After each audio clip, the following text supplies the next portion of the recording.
Va ora in onda Che giorno è? Convenevoli formulaici, genetliaci, ricorrenze, commemorazioni, rilevamenti demoscopici e musica per voi. La verità è che sono cattivo, ma questo cambierà. Io cambierò. È l'ultima volta che faccio cose come questa. Metto la testa a posto, vado avanti, rigo dritto, scelgo la vita. Già adesso non vedo l'ora. Diventerò esattamente come voi. Il lavoro, la famiglia, il maxi televisore del cazzo, la lavatrice, la macchina, il CD e l'apriscatole elettrico. Buona salute, colesterolo basso, polizza vita, mutuo, prima casa, moda casual, valigie, salotto di 3 pezzi, fai da te, telequiz, schifezze nella pancia, figli, a spasso del parco, orario d'ufficio, bravo a golf, l'auto lavata, tanti maglioni, Natale in famiglia, pensione privata, esenzione fiscale, tirando avanti, lontano dai guai, in attesa del giorno in cui morirai.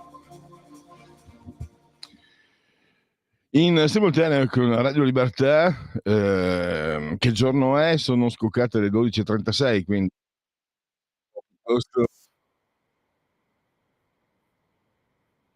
dire subito con gli argomenti, poi convenevoli formulaici e tutto il resto.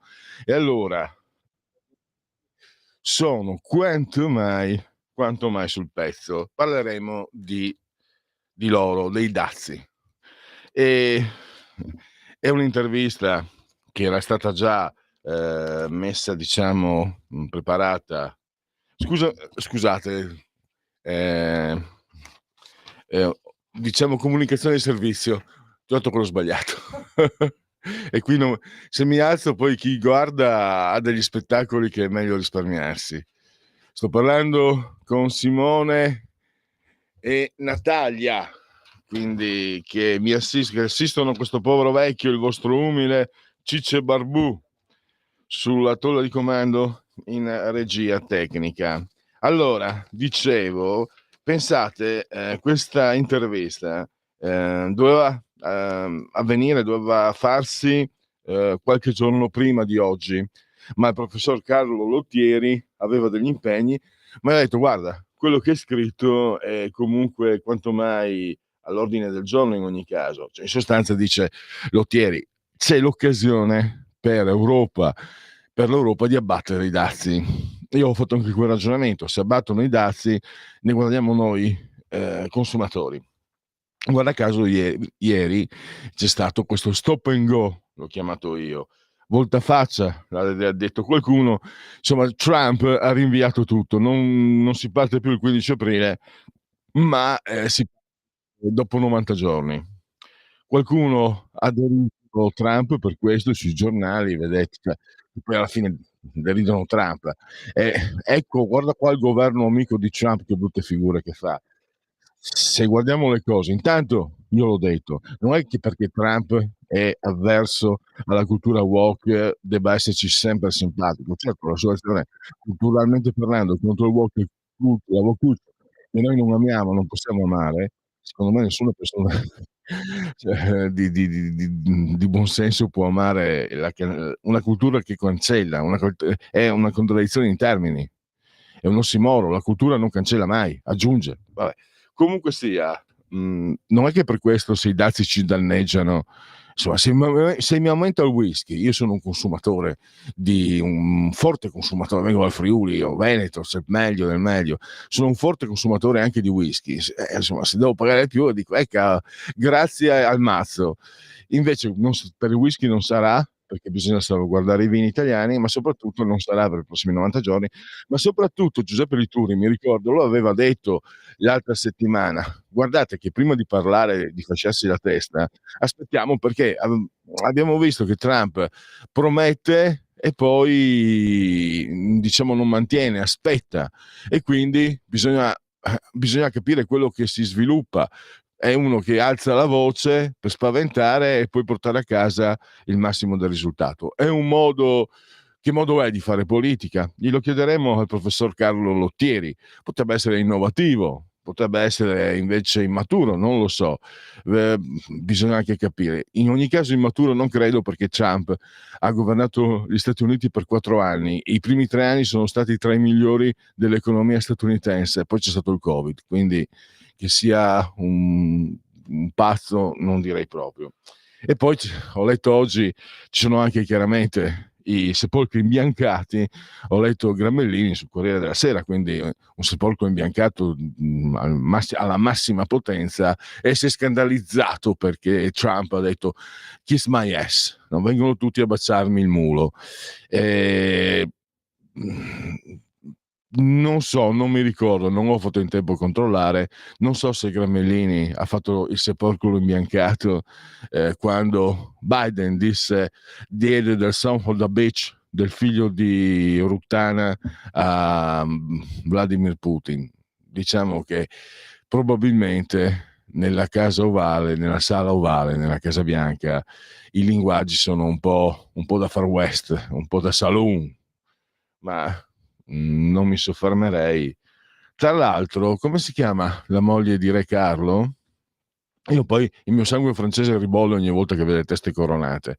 I miei avi francesi hanno fatto saltare le teste alle teste coronate, quindi non ho proprio simpatia. Comunque, diciamo, c'è questa visita di cui si parla, e ho immaginato che si chiama Camilla Parker Bowles, la regina, abbia detto: per fortuna non c'è più quell'anziano Yankee che mi scorreggiò in faccia a Londra un paio d'anni fa, perché ve la ricordate, fece il giro del globo. Era Biden il presidente degli Stati Uniti, e ha avuto un'incontinenza gassosa, e ci sono le foto. Poi era un gas di quelli, e chissà se esistono ancora. Mi ricordo ai miei tempi, pessima abitudine, qualcuno le buttava in autobus, le fialette puzzolenti, ma succedeva solo a Carnevale, sapeva di uovo marcio. Comunque, che begli argomenti. No, quello che ci interessa è capire, perché ce lo spiega molto bene, scrive anche sul giornale il professor Lottieri, perché è l'occasione per abbattere i dazi che sono un ostacolo al libero mercato. Lo ha detto anche Musk, l'abbiamo fatto sentire al congresso della Lega, qui in diretta sabato. Spero che si arrivi presto al libero mercato. Poi di cosa parleremo? È un tema che non passa mai di moda. Io non, ve l'ho detto, non mi sento anticomunista, però ci sono delle volte in cui gli anticomunisti hanno ragione, in cui la scoperta di alcune informazioni mi dice che gli anticomunisti avevano ragione, perché sentivo spesso, ma anche da giovane, gli anticomunisti dire dei comunisti che sono con la puzza sotto il naso, che sono presuntuosi, che hanno la fede, che sono una chiesa, per cui se tu non la pensi come loro automaticamente sei il male.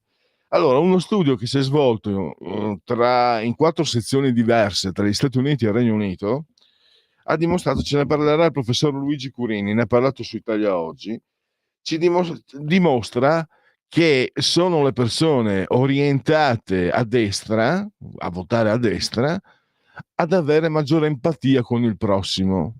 Non solo, rispetto a chi è di sinistra, i progressisti, chi è di destra prova empatia nei confronti di chi soffre, anche quando colui che soffre è di sinistra, mentre i progressisti, se vedono che soffrire è uno di destra, gli dicono in pratica, questo lo dice Pellegrini, crepa stronzo, che te lo meriti.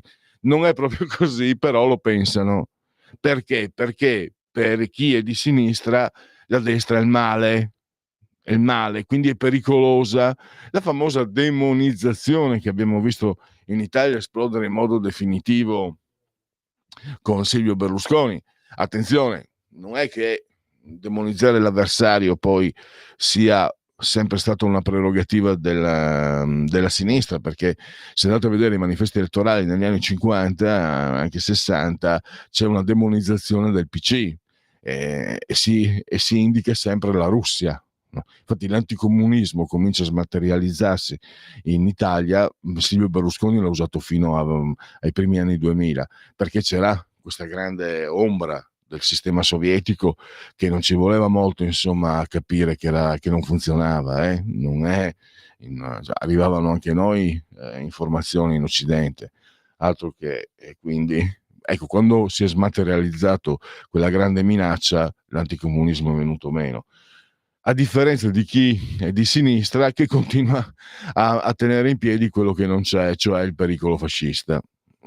Poi non so se come funzioni, ne parleremo col professor Luigi Curini, perché è anche vero che il pensiero di sinistra, come dire, assume molto, ha molto successo tra i giovani, perché se ai giovani gli dici noi siamo i buoni, loro sono i cattivi, hai questa separazione netta tra il bene e il male, tra il bianco e il nero, che aiuta chi è giovane a definire il proprio perimetro e quindi è più affascinante per chi è giovane.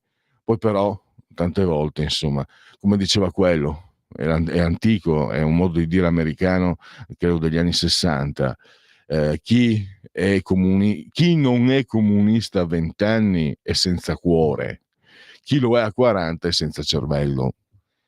Questo è un po' il riassunto. Però c'è questo studio scientifico che attesta come chi è di destra abbia più compassione, sia più vicino, abbia più empathy for the devil. Questo ci ho giocato. Rolling Stones, perdonatemi. Allora, vi ricordo il numero di telefono per intervenire, argomento libero come sempre, 02 92 94 7222. Invece per il servizio WhatsApp 340 670 9659. Allora, andiamo adesso a risolvere insieme i convenevoli formulaici. Ve l'ho già detto, siete in simultanea con Radio Libertà, che giorno è? Adesso siamo arrivati alle 12:47 insieme a Simone il Beneamato e scusa, Natalia, e la mia compagna si chiama Rosalia, Rosalieta Natalieta. Questa è una citazione colta perché la prendo da Retablo, un romanzo di uno scrittore siciliano, Consoli, credo Vincenzo, che è stato era uno scrittore per i colti, perché andava all'università. Pensa a te che hai di fronte, un ignorante che ha letto dei libri. Allora, però mi era piaciuto moltissimo perché inizia Retablo con un linguaggio assolutamente straordinario e gioca proprio Rosalia, Rosalieta, e per quello chiedo scusa, detesto chi sbaglia i nomi, e quindi Natalieta. Grazie a Natalia, e anche lei è bene amata, perché qui questo, signorina miei, è un covo di interisti, una nicchia, una pattuglia, un triangolo dei nerazzurri, sprofondano gli juventini, i milanisti tutti. Allora, dicevo proprio a Simone, che è una tesi che vedo tutto sommato, nonostante sia mia, abbastanza consenso. La Juventus è la moglie o il marito, perché anche Natalia,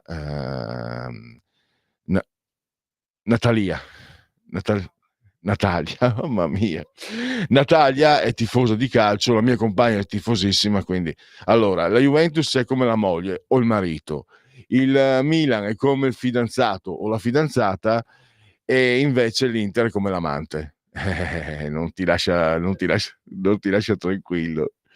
No, ma è un amante di testa, non è solo sesso, perché cioè io non ho esperienza in materia. Bella questa, bella Simone, questa va. Ah, molto bella questa, amante 1, amante 2. No, io non ho esperienza, sono un monogamo, però per come intendo io, l'amante è sì, sesso, ma anche testa, cioè diventi matto. E chi ti fa inter sa cosa voglio dire. Allora, scusate queste come excursus calcistico, vi ricordo che la commissione interna conferma che in questi locali la temperatura è pari a 24,7 gradi centigradi sopra lo zero. Simone, Natalia e il sottoscritto, vale a dire il Ciccio Barbò, l'avatar di Ciccio Barbò, siamo sospesi a 137,6 metri sopra il livello del mare. Allora, Natalia o Natalia. Allora ti rivelo, Ciccio Barbò, devi sapere che il mio avatar è il mio soprannome. Io sono un mago dei soprannomi. Qua dentro non ce n'è uno che non abbia il soprannome, che molti non lo sanno, ma c'è. E il mio soprannome, il mio nomignolo me l'ha affibbiato il mio gatto. Io ero sul divano, adesso purtroppo non c'è più da un anno. Io ero sul divano e sono convinto, sono certo, sono sicuro che il mio gattone era arrivato a pesare quasi 14 kg, era il padrone di casa. Io sono convinto di averlo sentito al telefono parlare con un suo amico, credo, e dire ah no, e parlava in napoletano, e Ciccio Barbò stava sul divano, sta cucciato sul divano. Era il periodo in cui guardavo Gomorra, penso, conoscenti napoletani hanno dovuto usare i sottotitoli, io no. E allora mi è rimasto, non so se sia nel dormiveglia eccetera, so che Ciccio Barbò sono io e quindi andiamo avanti perché poi le temperature esterne a 17,6 gradi centigradi sopra lo zero, cioè un 2% l'umidità, la pressione si è attestata a 1020,9 millibar. Come sempre, i convenevoli formulari ci prevedono un abbraccio forte per la signora Carmela, per la signora Clotilde e last but not least la signora Adriana Angela. E poi loro, lo sapete, ci seguono dal canale 252 del digitale televisivo terrestre, perché questa è una radiovisione, chi sa buona Radio Libertà, campo oltre 100 anni. Meditate gente, meditate. E poi che prima o poi avete visto Pulp Fiction? Io prima o poi lo dirò, mi scapperà. Sono anni che dico queste stronzate. Non so perché lo faccio. Allora, poi vi ricordo, invece queste non sono sbronzate, ma sono argomenti seri perché sono le indicazioni per seguirci. La Radio DAB, assolutamente, ormai è dappertutto. Il sito radiolibertà.net, l'applicazione iOS Android che vi permette di seguirci ovunque voi siate sulla costa terrestre con i vostri cellulari. È davvero molto efficace e poi con i cellulari odierni il volume è anche molto alto. Penso che si senta bene anche in auto, credo. Non l'ho provato però. Poi ancora, naturalmente il profilo Facebook è indispensabile per orientarvi attraverso la programmazione di questa emittente, di questa radio, e dove troverete ogni notte che il cielo manda in terra le sinossi delle interviste che sentirete poi oltre la pagina dopo le 13.35, delle quali vi ho già dato un'ampia sintesi. Poi c'è Alexa, accendi Radio Libertà. Passaparola, ve ne saremmo riconoscenti. E YouTube, dove siamo presenti, mi sembra un po' singhiozzo. E poi anche Twitch, che è un social di ultima generazione. Allora, qui sono arrivati dei messaggi. Dunque, io leggo quelli dopo le 12.30 che sono di mia pertinenza. Rendere illegale il candidato dell'Islam a Monfalcone, dato che non tutela la città con le nostre leggi italiane ed europee. Visto in TV come considera le donne, non vuole diritti uguali nel suo Islam fra uomini e donne. L'Islam non ha nulla di condivisione tra le nostre regole di vita, tra i diritti delle donne. Fin da bambine viene negato il vivere gioioso della loro infanzia, trasformando la loro vita in un incubo, perché vengono obbligate molti di loro a matrimoni in età dell'infanzia negata con uomini adulti che le costringono a iniziare una vita in prigionia con leggi islamiche della Sharia. Monfalcone sembra un posto al di fuori non solo dell'Italia ma anche della nostra Europa. Ombre che camminano coperte con gli occhi e i piedi. Vediamo come è ridotta la Gran Bretagna con i sindaci islamici delle principali città inglesi, con un premier laburista che ha permesso una svolta altamente pericolosa dell'ex Inghilterra libera e democratica. E poi nell'Inghilterra, nel Regno Unito, c'erano molte altre etnie e religioni che convivevano in pace, non c'erano delle prevaricazioni fra le loro vite come ci sono sempre state in uno Stato islamico integralista e fondamentalista. Questo è un ascoltatore, ascoltatrice, non vedo il nome, che espone tutte le perplessità, i dubbi, ma anche i timori, dei quali a suo tempo parlò, scrisse dei libri già 30 anni fa, Pin for Time, che mi ha fatto molto piacere sentire ricordato il congresso della Lega. E comunque affido la mia risposta a Cioran. Si è incurabilmente perduti alla lusinga e alla vita quando, guardando il cielo negli occhi di una donna, non si può dimenticare l'originale. Questo è un demonio. Questo è un demonio. Eh, allora, andiamo adesso a iniziare i genetriaci, ricorrenze e commemorazioni. Ci sono anche i rilevamenti demoscopici e ci sono anche naturalmente i rilevamenti demoscopici o i sondaggetti, se preferite, e ci sono anche naturalmente c'è anche la musica per voi. Allora, oggi è il genetriaco, ci sono i genetriaci di coloro che sono nati nel 21º, un 20° giorno di germinale mese del calendario repubblicano. Per tutti è un giovedì, Zoibe, 10 di aprile, anno domini 2025 o 2025, che dir si voglia. E poi aggiungo che iniziamo con il genetriaco di Teodosio II, che è imperatore bizantino, Costantinopoli, uno dei, se non ricordo male, studi scolastici, reminiscenze scolastiche potrebbero portarmi all'errore, uno dei fautori artefici del cristianesimo.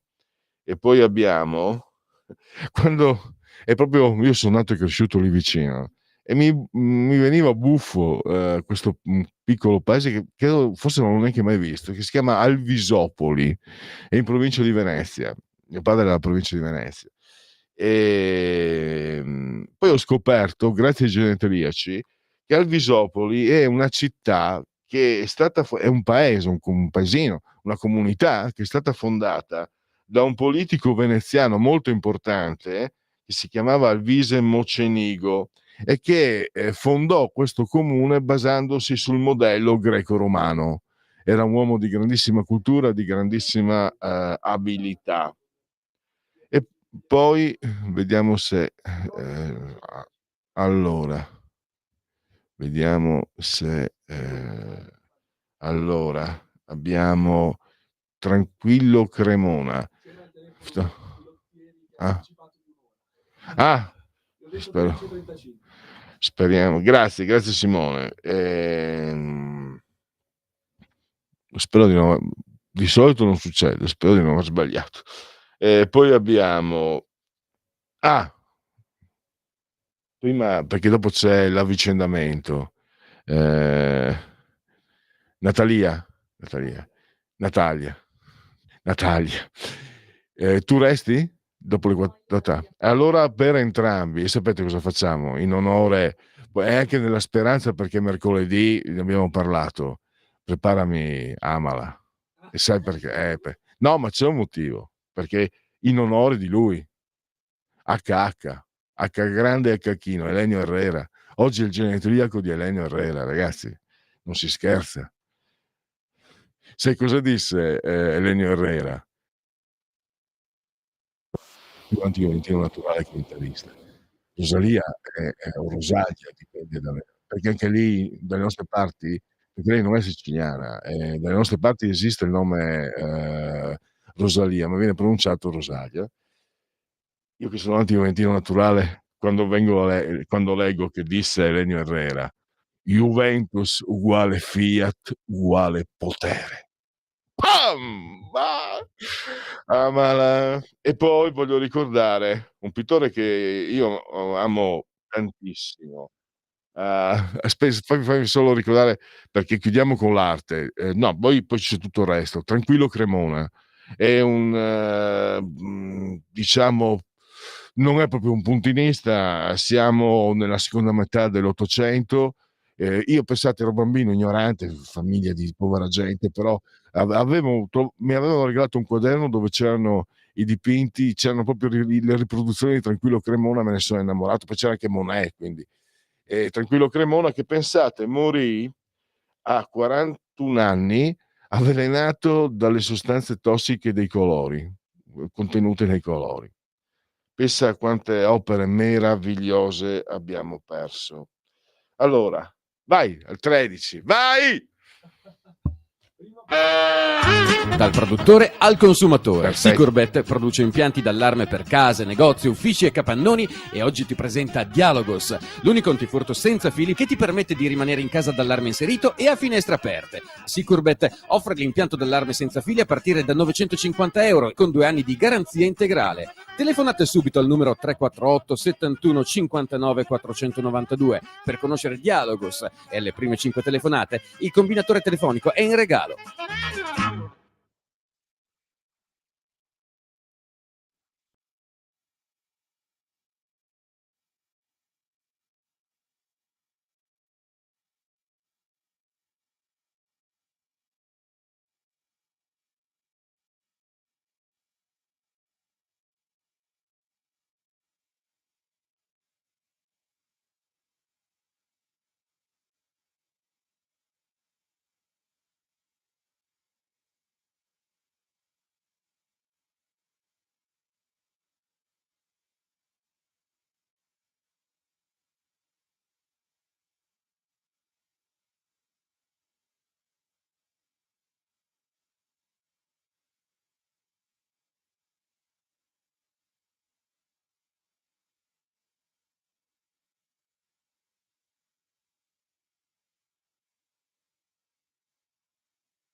Là. Milà, questa storica. Allora, mi hanno intera mala. Mi hanno rovinato la giornata. Pensate che ho appena preso un Oki, grazie a Sallusti, al direttore che me l'ha gentilmente concesso. Mi chiamano come se fosse successo chissà che cosa alla parte tecnica e mi fanno ascoltare questa roba oscena che mi ha fatto tornare ancora il mal di testa. Un altro Oki, grazie. Via. Via.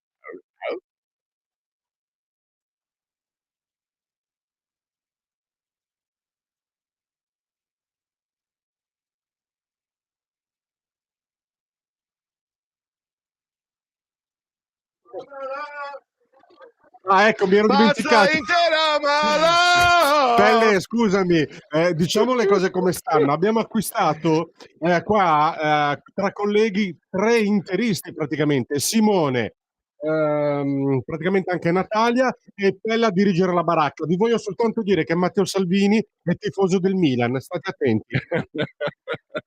Se ci tenete al posto di lavoro. Questo è il ricatto. Non cederemo.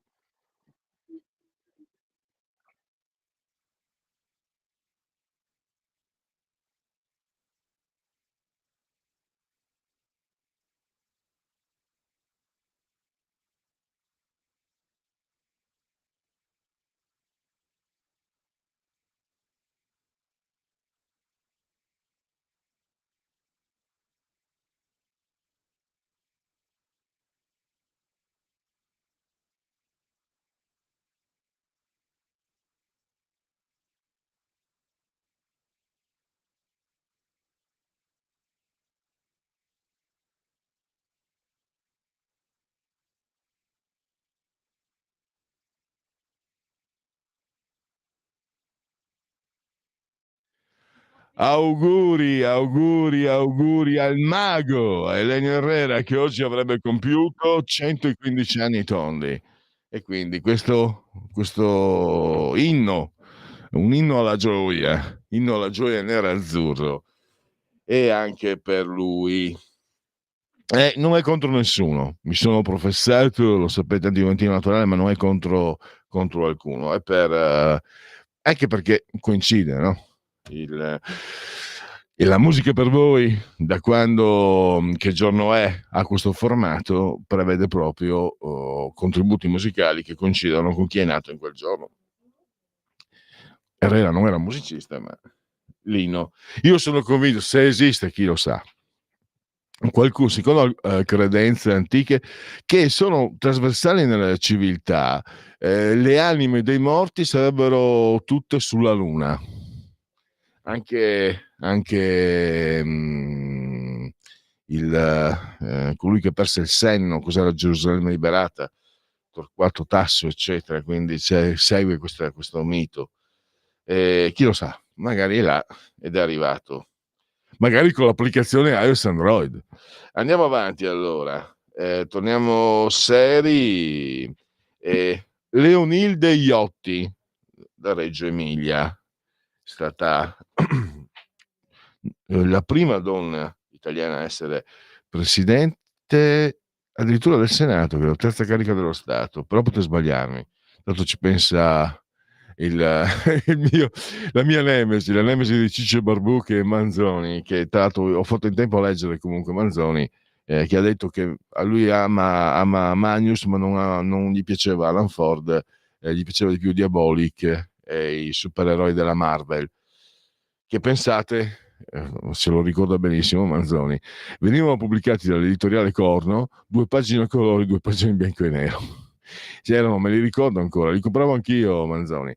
C'era ovviamente i Fantastici 4, che erano quelli, penso fosse 71-72, io mi ricordo, forse nel 70 ancora no, 71-72, poi c'era i Fantastici 4, c'era l'Uomo Ragno, erano quelli più, poi arrivò più tardi Silver Surfer e altri ancora. Allora, un grandissimo attore, Max von Sydow, quindi ha avuto 2 nomination e un Oscar. Io me lo ricordo in un film abbastanza recente rispetto al Settimo Sigillo o ai 3 giorni del Condor. Me lo ricordo per Pelle alla conquista del mondo, bellissimo film. Poi abbiamo il James Lee Dozier, era un generale NATO e venne rapito dalle Brigate Rosse. È una vicenda che ha molti misteri. Sta di fatto che nella vulgata popolare noi popolo dicevamo le Brigate Rosse hanno rapito un generale americano e le Brigate Rosse hanno chiuso baracche e burattini, perché poi lui venne liberato e poi da quel momento diciamo cominciò per fortuna a tramontare l'azione sanguinosa e criminale delle brigate comuniste. E poi si chiamava Dmitry Chalub, un divo amato in tutto il mondo, lui era egiziano, Omar Sharif, disse: le donne sanno quando entrano in menopausa, gli uomini no. Il dottor Zivago, Lawrence d'Arabia, lui ha avuto una nomination, 0 Oscar. Poi la bellissima, e ve la facciamo sentire il suo Cha Cha Cha, Apolonia Hernandez, cubana, in arte Keilo Alonso, molto attiva in Italia tra gli anni 50 e 60. Spero che non mi accusate di sessismo se dico che era di una bellezza strepitosa, unica, notevole, una delle donne più belle che questi occhi abbiano mai visto. Tra l'altro sono andato anche a controllare perché sottovedere il filmato del Cia Cia Cia, da bambino me la ricordavo bellissima, vista adesso con gli occhi di un anziano che ne ha viste tante di cose, che ha magari una percezione estetica magari un po' cambiata, è ancora bellissima, sensuale e bellissima. E poi vediamo un po'. circa quello che scrissi ieri su Territorio Trieste Libera, Territorio Libero di Trieste, Stato indipendente. Allora, mi fermo, poi leggo questo messaggio di Manzoni, perché c'è una telefonata. Pronto? Sì, buongiorno signor Pellegrini. Allora, signor Buongiorno. Pellegrini, oggi 2 parole per piacere anche alla nostra radio sul voto dell'8-9 giugno voluto dalla CGIL, che io trovo purtroppo pubblicità nella cassetta della posta tutti i giorni. I nostri amici del PD, signor Pellegrini, sembrano non essere senza danè, come dicono qui a Milano. Quanti soldi spesi per nulla? Siamo tutti maggiorenni e sappiamo cosa fare e cosa votare. Grazie e io lo saluto cordialmente come sempre. Grazie, signora Lisetta. Io avevo perso... Allora, professionalmente dovrei seguire quello che dice la nostra ascoltatrice e parlare di ma francamente anche no, ogni tanto emerge il leghista e ha preso no, parleremo sicuramente di questo referendum. D'altronde la CGIL ha portato in piazza alla manifestazione, quella dove c'era anche Claudio Bisio, eccetera, eccetera, erano, almeno nelle interviste, hanno intervistato persone che avevano le bandiere della CGIL e dicevano che uno era arrivato da Brescia, gli avevano pagato, uno è arrivato da Brescia e si era pagato per conto suo, altri dicevano che invece erano spesati. Tra l'altro, già alla fine degli anni 90, me lo ricordo, c'era stato uno studio che mostrava come la CGIL stesse in piedi con le tessere degli immigrati, quindi altro che poi tu prendi, come dire, sollevi la cortina fumogena, il fumo negli occhi, e allora il razzismo, il fascismo, lo schiavismo, bla bla bla bla, così fanno i calciatori, bla bla bla. In realtà che la CGIL sostiene gli immigrati perché con le loro tessere gli immigrati sostengono la CGIL. La prova del 9 è molto facile, molto semplice. Se la CGIL fosse la CGIL, fosse il sindacato degli anni 60 che ha cominciato a smettere di essere negli anni 70, andrebbe dove ci sono i raccoglitori di pomodori trattati come schiavi. Ci sono molti in Puglia, ma ce ne sono anche al nord. Oppure nel Lazio, dove ci sono molti giovani immigrati che fanno i contadini e vivono in condizioni da schiavisti. Chissà come mai, però molti sono di cooperative come quelli della moglie di Sumaoro. Allora lì non andate.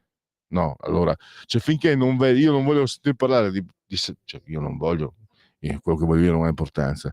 È contraddittorio parlare di salario minimo e non andarsi a preoccupare di questi cristiani, di queste persone, di questi esseri umani trattati peggio degli schiavi. Io mi lamento, dicevo, quando ero operaio in fabbrica, nella fabbrica del Triveneto della seconda metà degli anni '80, dicevo, qui ci trattano come, quella volta si poteva dire, come i negri prima di Clinton. Ma era ma ho visto, insomma, si vede anche in televisione come vivono questi per lo più sono giovani, perché se no non ce la farebbero. È indicibile, indecente. Siamo nelle servitù medievali e i sindacati non fanno niente. Il salario minimo per me è contraddittorio. E poi questo è giusto, insomma, ogni tanto parlo anch'io, dai. Abuso di microfono.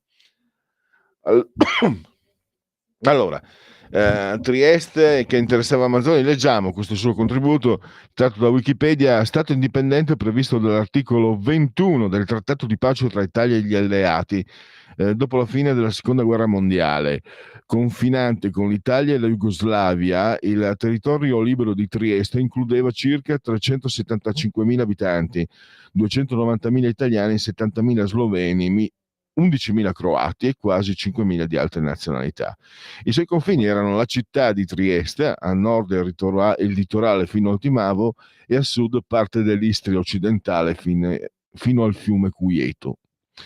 A norma del trattato, il territorio libero di Trieste avrebbe dovuto essere demilitarizzato e neutrale, governato inizialmente secondo le previsioni normative, da uno strumento per il regime provvisorio redatto dal Consiglio dei Ministri degli Esteri e approvato con la risoluzione 16 del Consiglio di Sicurezza dell'ONU. Tale strumento sarebbe rimasto in vigore fino alla data che il Consiglio di Sicurezza avrebbe determinato per l'entrata in vigore di uno statuto permanente legato al Trattato di Parigi, in immediato, che era quello di cui si parlava con Stefano Brunogalli ieri, dove si discusse anche della questione sudtirolese, dell'autonomia sudtirolese. In immediata successione si sarebbero dovuti creare le forme di governo necessarie per il funzionamento dello Stato: un governatore, un consiglio di governo, un'assemblea popolare elettiva e un corpo giudiziario, nonché eleggere un'assemblea costituente che avrebbe dovuto approntare la nuova Costituzione del territorio libero di Trieste. L'ONU avrebbe comunque mantenuto dei poteri di controllo sul TLT tramite il Consiglio di Sicurezza. Era previsto anche un porto franco, a sua volta amministrato da uno strumento internazionale. Nella pratica, tuttavia, il territorio libero di Trieste non fu mai costituito come Stato autonomo e risultò diviso in due zone, denominate A e B, affidate all'amministrazione militare rispettivamente alleata e jugoslava. Tale situazione ebbe fine de facto nel 1954, quando la zona A fu unita all'Italia e la zona B fu unita alla Jugoslavia, e de jure nel 1975 il Trattato di Osimo tra i due Stati, ratificato nel 1977. La stessa cosa successe con Zara. Le auto avevano la targa ZA, famoso il sindaco in pectore Trussardi. Grazie a... Poi da qui non ho dei problemi per aprire, perché mi ha mandato anche un link, quella città gentile della Dalmazia, quindi un link del Corriere Cultura su Zara. Grazie a Manzoni. Io grazie, perché questa ricostruzione aiuta anche a diciamo guarire un po' dalla mia immensa ignoranza, perché così chiara non ricordavo questa vicenda storica. Ricordavo sì, no, i trattati di Osimo. Posso dirti una cosa, per percezione personale, che questa situazione di Trieste in Friuli Venezia Giulia, secondo, per quello che mi arrivava, era piuttosto rimossa, non se ne parlava volentieri, perché è stata una situazione molto divisiva e conflittuale. Quindi, nonostante fossimo nella stessa regione, anche a scuola non ti spiegavano come si era arrivati alla regione Friuli Venezia Giulia, passando anche attraverso questo passaggio del 54. Negli articoli di giornale, cioè, era come se ci fosse un buco quando ricordavano il secondo dopoguerra, quegli anni lì, il territorio libero di Trieste. È una locuzione che, per come mi ricordo io, veniva usata pochissimo nei giornali, nelle televisioni, ma anche tra persone comuni e anche a scuola dalle mie parti. E comunque grazie dicevo adesso che siamo che lo Alonso mi ero fermato per i genetriaci. Ricordo Agostino Origone, i fratelli Origone avevano creato una strip molto molto anche piuttosto famosa, Nilus, e non so se lui o entrambi erano i vignettisti del secolo XIX fino a pochi anni fa. Poi abbiamo Imelde Caselli, Caterina Imelde Caselli. Lei, nessuno mi può giudicare, è proprio lei, fantastica. Anche lei è modenese, quindi questa dorsale appenninica della musica e del rock italiano, che davvero sembra, non so io cosa sia, le tagliatelle, il ragù, no, adesso banalizzo, ma non so, quelli che nascono lì, a partire da Giuseppe Verdi, anche se non so, lui Parma, Busseto, sì, lì c'è Appennino di sicuro. Evidentemente non so cosa sia, ma lì se non sai suonare sei sbagliato, non va bene. Quanti sono i musicisti emiliani che sono anche diventati famosi nel mondo? Come io parto da da quello che mi è antipatico, ma nessuno può negarne il valore. Vasco Rossi, i Nomadi, ma mettiamoci anche Orietta Berti. È diverso, poi è bolognese, forse cittadino, ma Lucio Dalla, immenso. E poi abbiamo, io ne ho stima, non stravedo, ma Ligabue comunque merita assoluto rispetto. E poi invece quello mio preferito, quello che amo, Giovanni Lindo Ferretti, i CCCP, SSSR, stavo dimenticando i più grandi di tutti forse. E poi Caterina Caselli, succitata Caterina Caselli. E poi chi c'è? Quanti sono quelli? C'era quello Come è bello andare, Cremonesi si chiama, che lì francamente non ho mai seguito, però anche lui viene dalla stessa parrocchia. Credo che sia una produzione, non lo so, ci sarà qualche enzima particolare. Complimenti comunque, perché ho citato tutti i grandissimi, alcuni più, alcuni meno. Gianni Morandi, cioè, dove lo metti Gianni Morandi da Monghidoro? Oh, se vogliamo, lei è romagnola, ma come cantante meno, è stato un po' di tutto. Raffaella Carrà, lì siamo già meno.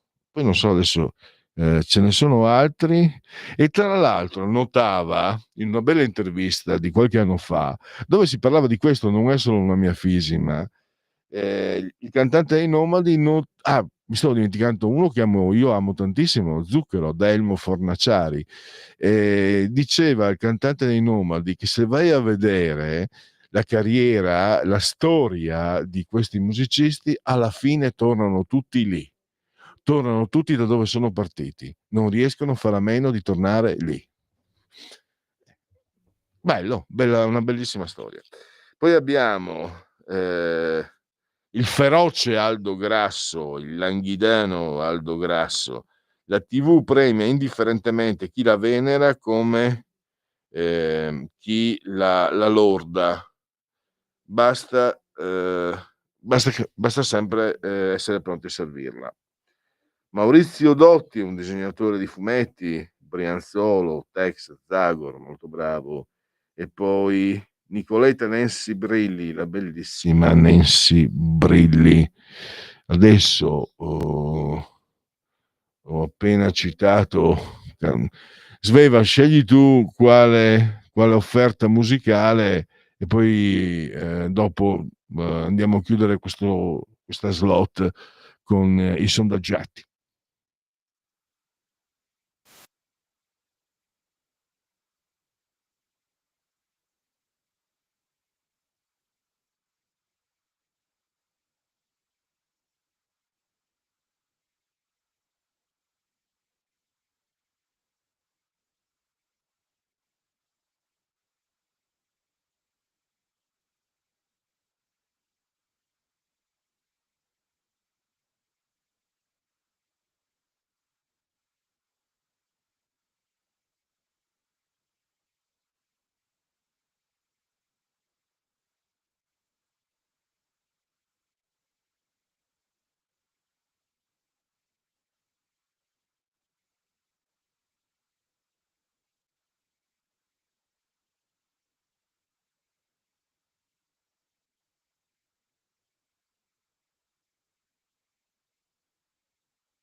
Pensa.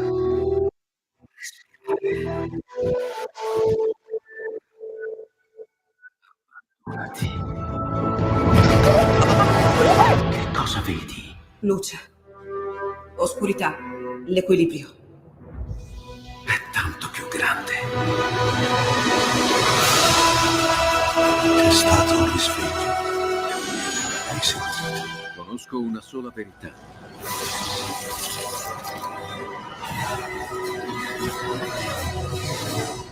Movie Time ti fa entrare nel vivo del cinema, ti fa sentire come se fossi tu il protagonista del grande schermo.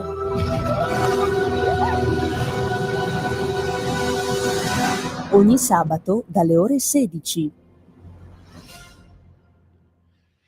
Allora, adesso andiamo con i rilevamenti demoscopici, sondaggetti. Prima, questo era Chelo Alonso, che in arte Chelo Alonso, lei si chiamava Apolonia Hernandez, cubana. Prima avete sentito l'inno dell'Inter, non perché questo, anche perché questo era un triangolo nell'azzurro, perché appunto Genetriaco di Elenio Herrera, che fu l'artefice della grande Inter, il mago, vinse 2 Coppe dei Campioni e credo anche 3 scudetti, almeno 3, 2 o 3, forse 3, 2 sicuri, e la grande Inter di Luisito Suarez.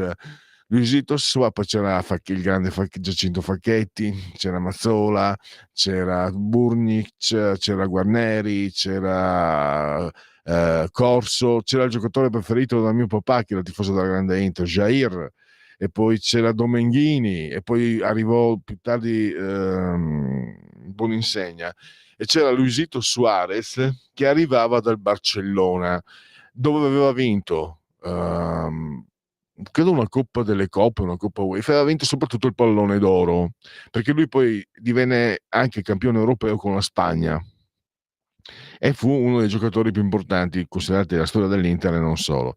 Se qualcuno va a vedere su YouTube, vede giocate che oggi, cioè lanci di 50 metri praticamente a occhi chiusi, che cambiano che spaccano la partita da un momento all'altro. Purtroppo ci ha lasciato Luisito Suarez più di un anno fa, ma anche lì, se è sulla Luna dove vanno le anime dei morti, sono convinto che gli sia piaciuta la partita di martedì scorso a Monaco di Baviera, e che starà lì ad aspettare con la nostra stessa impazienza e trepidazione la gara di mercoledì. Allora, io parlo, ma qui bisogna dare i rilevamenti demoscopici, i sondaggetti. Abbiamo questo un sondaggio, dunque, gli italiani nella politica, Ipsos, committente TV MOWI, realizzato da Ipsos. Da quando è in carica il governo Meloni, la sua situazione economica e quella della sua famiglia è migliorata 16%, peggiorata 43%, non indica il 41%. Poi abbiamo, nel corso dei prossimi 12 mesi, prevede che la sua situazione economica migliorerà l'11%, peggiorerà il 46%, non sa il 43%. È preoccupato da quanto sta succedendo dopo la scelta di Trump di introdurre i dazi commerciali. Il 61% è preoccupato, 24% no, non sa il 15%. Le piace il nuovo presidente americano Donald Trump? Sì, il 17%, no, il 73%, il 10% non sa. Insomma, se si chiamasse Donaldo Trumpi, non verrebbe eletto in Italia, secondo questo sondaggio, ma probabilmente userebbe altri linguaggi o altri comportamenti, non lo so. Intanto lo hanno votato 2 volte. Togliamo la condivisione, prego. Ecco, e adesso abbiamo ancora altri sondaggi. Allora, vediamo un po'. No, scusa, togliamo anche questo, Sveva, scusami, l'ho aperto per errore e andiamo. Questo non si apre, complimenti. Allora, aspetta prima di condividere, perché qua ho paura che ci siano dei problemi tecnici. Niente, allora, colpa, sì, responsabilità mia, l'ho scaricato a casa, però in un formato che su questo computer non si legge. A casa si legge, nel mio computer personale, nel mio personalissimo computer. Pazienza, e quindi vedrò di recuperare diversamente, magari per domani, questo sondaggio che non è stato possibile leggere. Andiamo, 13:30, quindi sono anche davvero sono puntuale. L'apertura dell'Ansa.it, l'UE sospende per 90 giorni i dazi contro gli USA. Von der Leyen ora chance ai negoziati. E ne parleremo, proprio di questo parleremo tra 5 minuti col professor Carlo Lottieri.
Va ora in onda Oltre la pagina.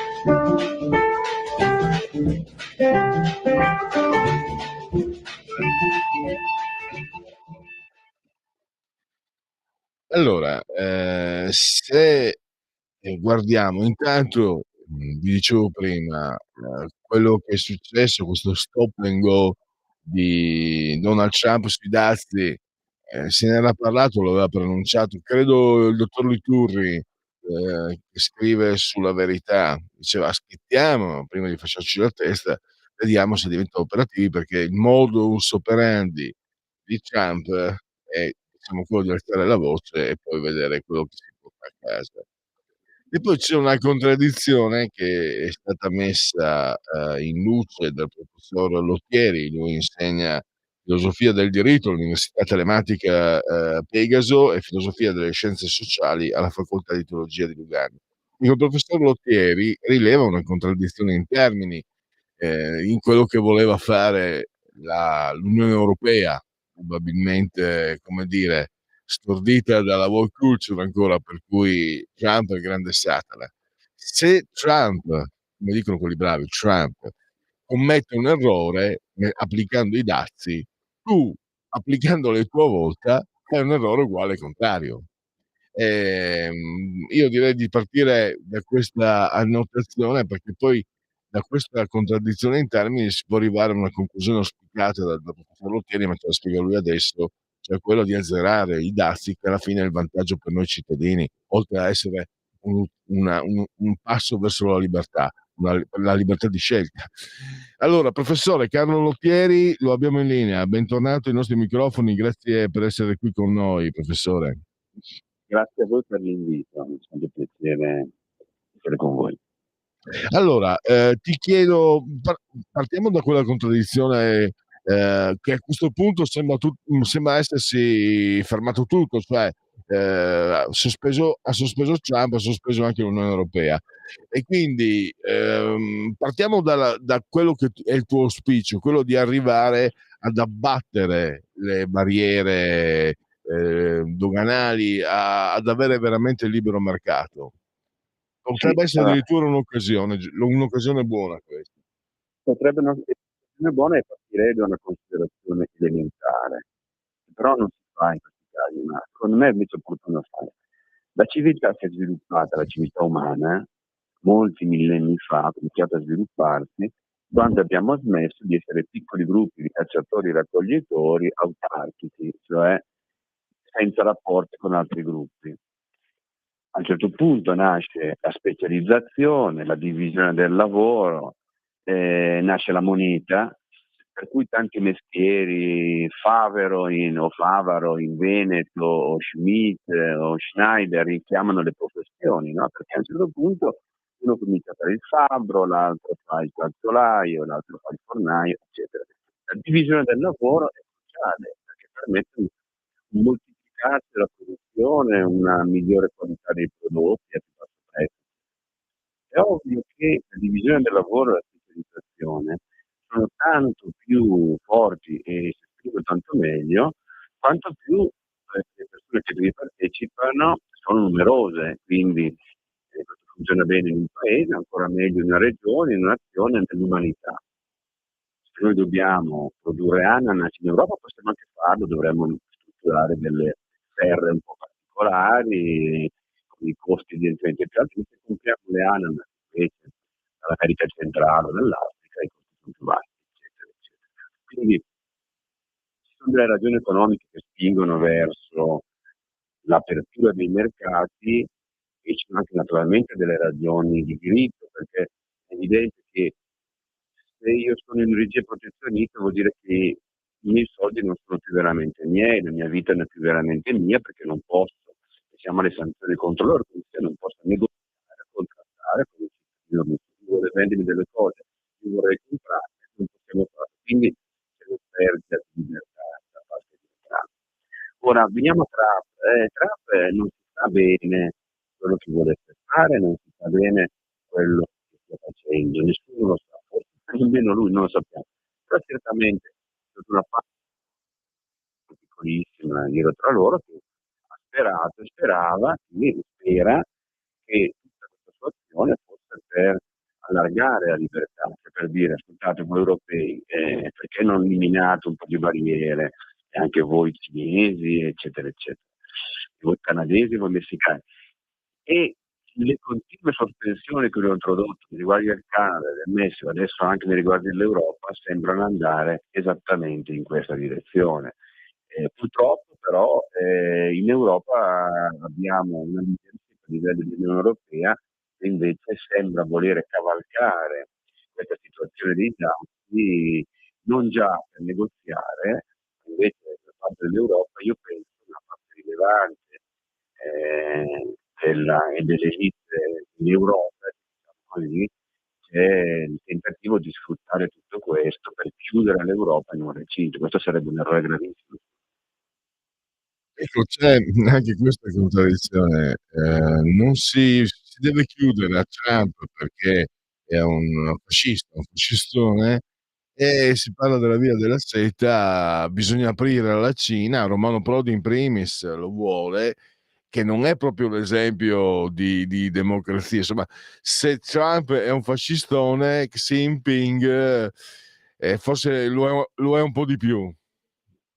Ma non c'è dubbio. Allora, innanzitutto cominciamo a dire che Trump si può criticare da tanti punti di vista, se si vuole, come qualunque altro personaggio, però all'interno dell'America sta facendo molte cose parecchio interessanti, vuole abbassare la tassazione, si è molto impegnato in questa direzione, con Doge vuole tagliare la spesa pubblica federale, cioè quella che dipende da lui, ovviamente non può tagliare le spese degli stati, ma questo anche perché vuole fare rivivere il federalismo americano, cioè riducendo l'importanza del centro rispetto alla periferia. Come dire, ha cancellato in poche ore, diciamo così, tutta una certa cultura woke che negava la biologia, che negava la realtà, che pretendeva appunto di costruire un mondo parallelo totalmente folle e una polizia del linguaggio di tipo orwelliano, quindi tutta una serie di meriti ce li ha. Non sappiamo bene dove voglia andare nel caso dei dazi, perché qualcuno sostiene, e qualche ragione può anche esserci, che ci sia anche proprio un progetto un po' ideologico dietro a questo. Io però continuo a sperare e a pensare che soprattutto se l'Europa si muove in una certa maniera si possa andare verso l'abbassamento parallelo delle barriere. Non è un caso che lui, quando ha presentato i suoi nuovi dazi, l'abbia sempre fatto contrapponendo i numeri che poi sono discutibili in un altro discorso, ma delle altre nazioni e delle altre aree. Ora la speranza è questa, ma non è semplice per l'Europa aprirsi al libero mercato. Perché? Perché aprirsi al libero mercato in Europa vuol dire soprattutto mettere in discussione il sistema di regolazione, cioè tutte le direttive, che sono immense, quindi l'alta burocrazia, l'alta regolazione dell'Europa, e poi un altro elemento non da poco che si chiama PAC, politica agricola comune.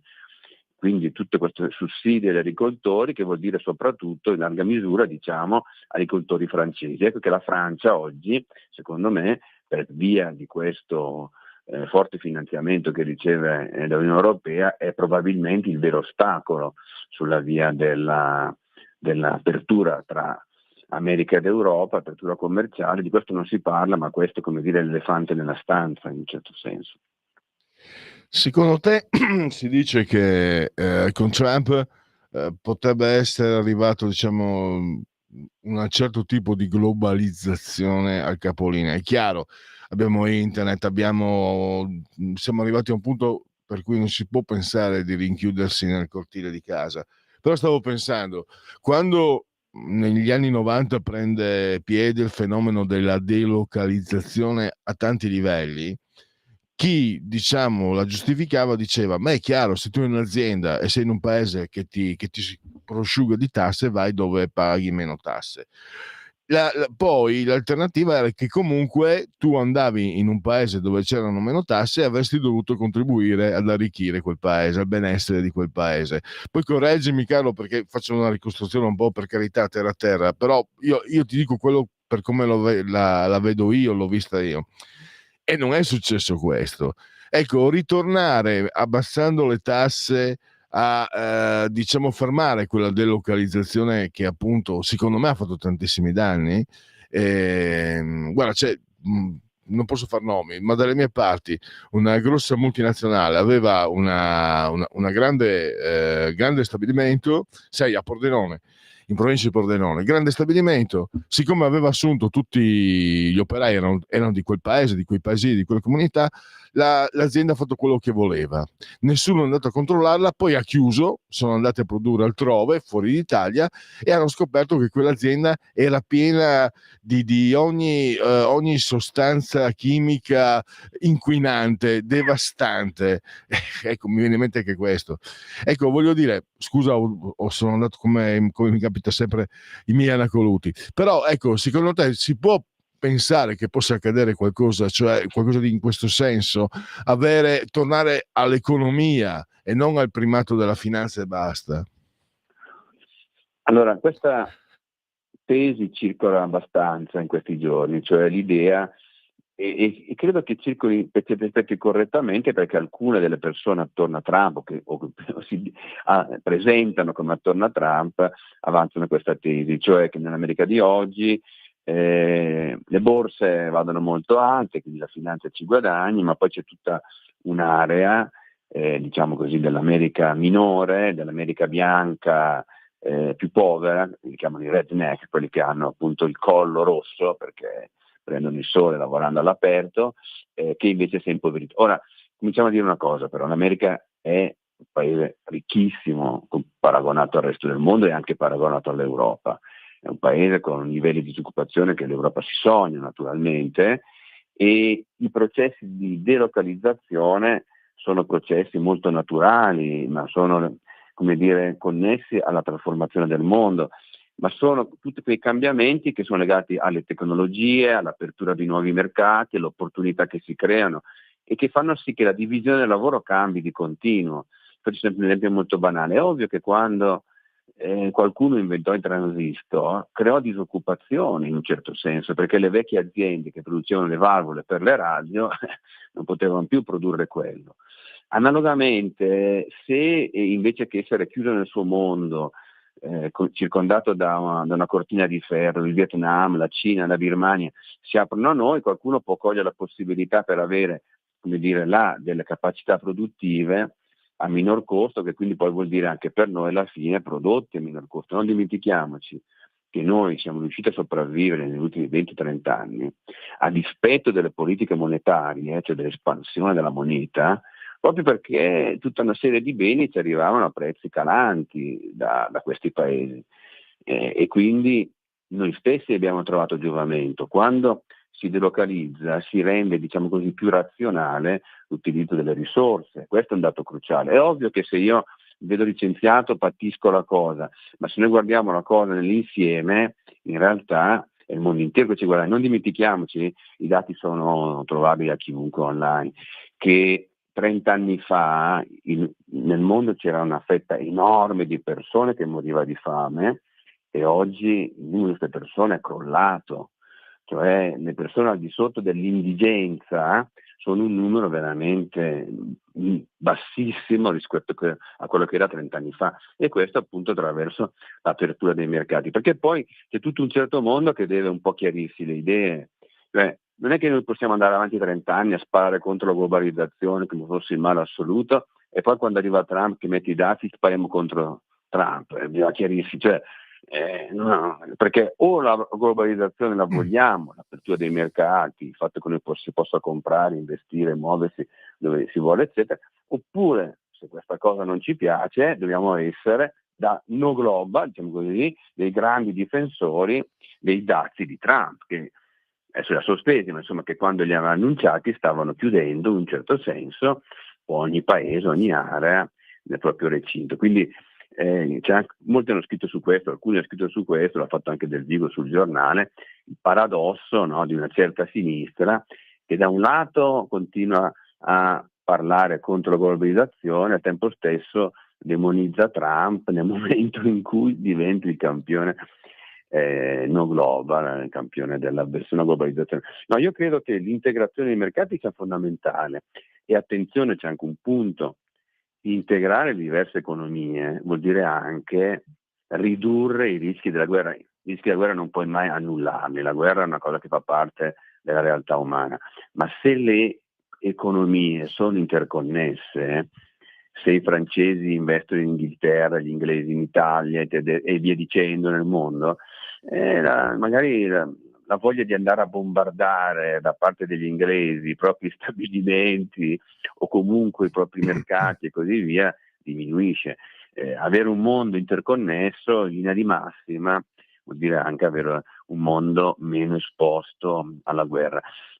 Tornando ai discorsi prima, io credo che però probabilmente, per quello che si riesce a capire, c'è un Trump che guarda la Cina, e un Trump che guarda al resto del mondo. Mi spiego. È possibile, perché non è facile, come dire, leggere nella mente di questi personaggi, è possibile che Trump voglia negoziare con tutto il resto del mondo per avere davvero dazi più bassi, per poter far sì che l'America, come dire, abbia accesso a tutta una serie di mercati e gli altri abbiano accesso al suo mercato. Ma il discorso con la Cina è un po' diverso, perché già si è visto nella prima amministrazione, Trump è convinto, e c'è una serie di elementi a suo favore indubbiamente, che la grande sfida all'Occidente in generale e all'America in particolare viene dalla Cina, che dimentichiamo è ancora retta da un partito comunista. Quindi il caso della Cina probabilmente è un caso un po' a sé stante. Ecco, prima di chiederti la domanda finale sull'Europa, ne approfitto perché tu hai toccato questo tema, perché ne abbiamo parlato anche qui in questa trasmissione, però c'è un punto, l'1 o il 2% della popolazione mondiale che detiene il 50% della ricchezza. Ehm, e per me a me viene da dire che qualcosa non ha funzionato se c'è, mentre il 50% della popolazione detiene il 2% della ricchezza. Questa sproporzione, fermo restando che la redistribuzione comunista, abbiamo visto, non fa ridere, fa piangere, e l'abbiamo visto, e quindi non è lì non è verso quella direzione che si deve andare. Però qualcosa nella globalizzazione, Carlo, non ha funzionato, oppure non è colpa della globalizzazione, te lo chiedo, no? Ne approfitto per averti qui Sì, al microfono per certo. chiedertelo, prego. Sono due cose diverse, la povertà e la diseguaglianza. Non c'è dubbio che noi abbiamo visto negli ultimi 30 anni tutta una serie di attività esplodere, conquistare i mercati, eccetera. E quindi chiaramente basta vedere la nostra vita quotidiana, no? Come noi utilizziamo tutta una serie di software, di aggeggi, telefonini, computer, eccetera. E quindi è chiaro che se noi abbiamo un così forte interesse per tutte queste realtà, attorno a queste realtà girano cifre enormi, perché questo è il cambiamento. Non dimentichiamo che il mondo si è arricchito enormemente negli ultimi 40 anni, diciamo, il PIL globale è cresciuto in maniera altissima. Detto questo però, questo il fatto che alcuni sono stati ricchissimi non vuol dire che questo è avvenuto a scapito di altri. Questo è un altro punto, sono cose totalmente diverse. È che la torta è cresciuta enormemente e i dati comunque ci dicono che è vero che l'1-2% possiede il 50% della ricchezza globale, ma è anche vero che la parte più povera ha migliorato enormemente le proprie condizioni. Non esistono più gli indiani di cui mi parlavano quando ero bambino io, che muoiono di fame, cioè un numero sempre più ridotto in India, per non parlare in Cina o in altre aree del mondo, appunto le famiglie che sono nella piena indigenza.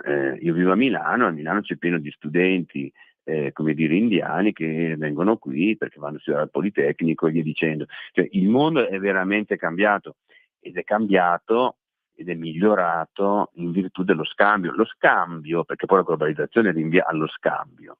Lo scambio è qualcosa di miracoloso su cui la gente non riesce a riflettere. Le due persone si scambiano un bene, o un bene un servizio in cambio di denaro o in cambio di un altro bene e servizio, come nel caso del baratto, e ci guadagnano tutti e due. Quindi se non comprendiamo che impedire gli scambi vuol dire distruggere ricchezza, abbiamo capito poco.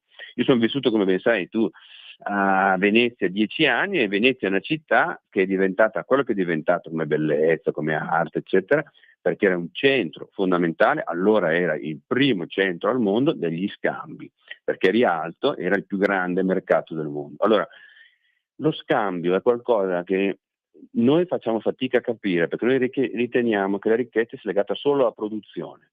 In realtà lo scambio è un modo per aumentare la ricchezza, perché tu rinunci a qualcosa che ti interessa meno in cambio di qualcosa che ti interessa di più, ma questo è vero anche dall'altro lato.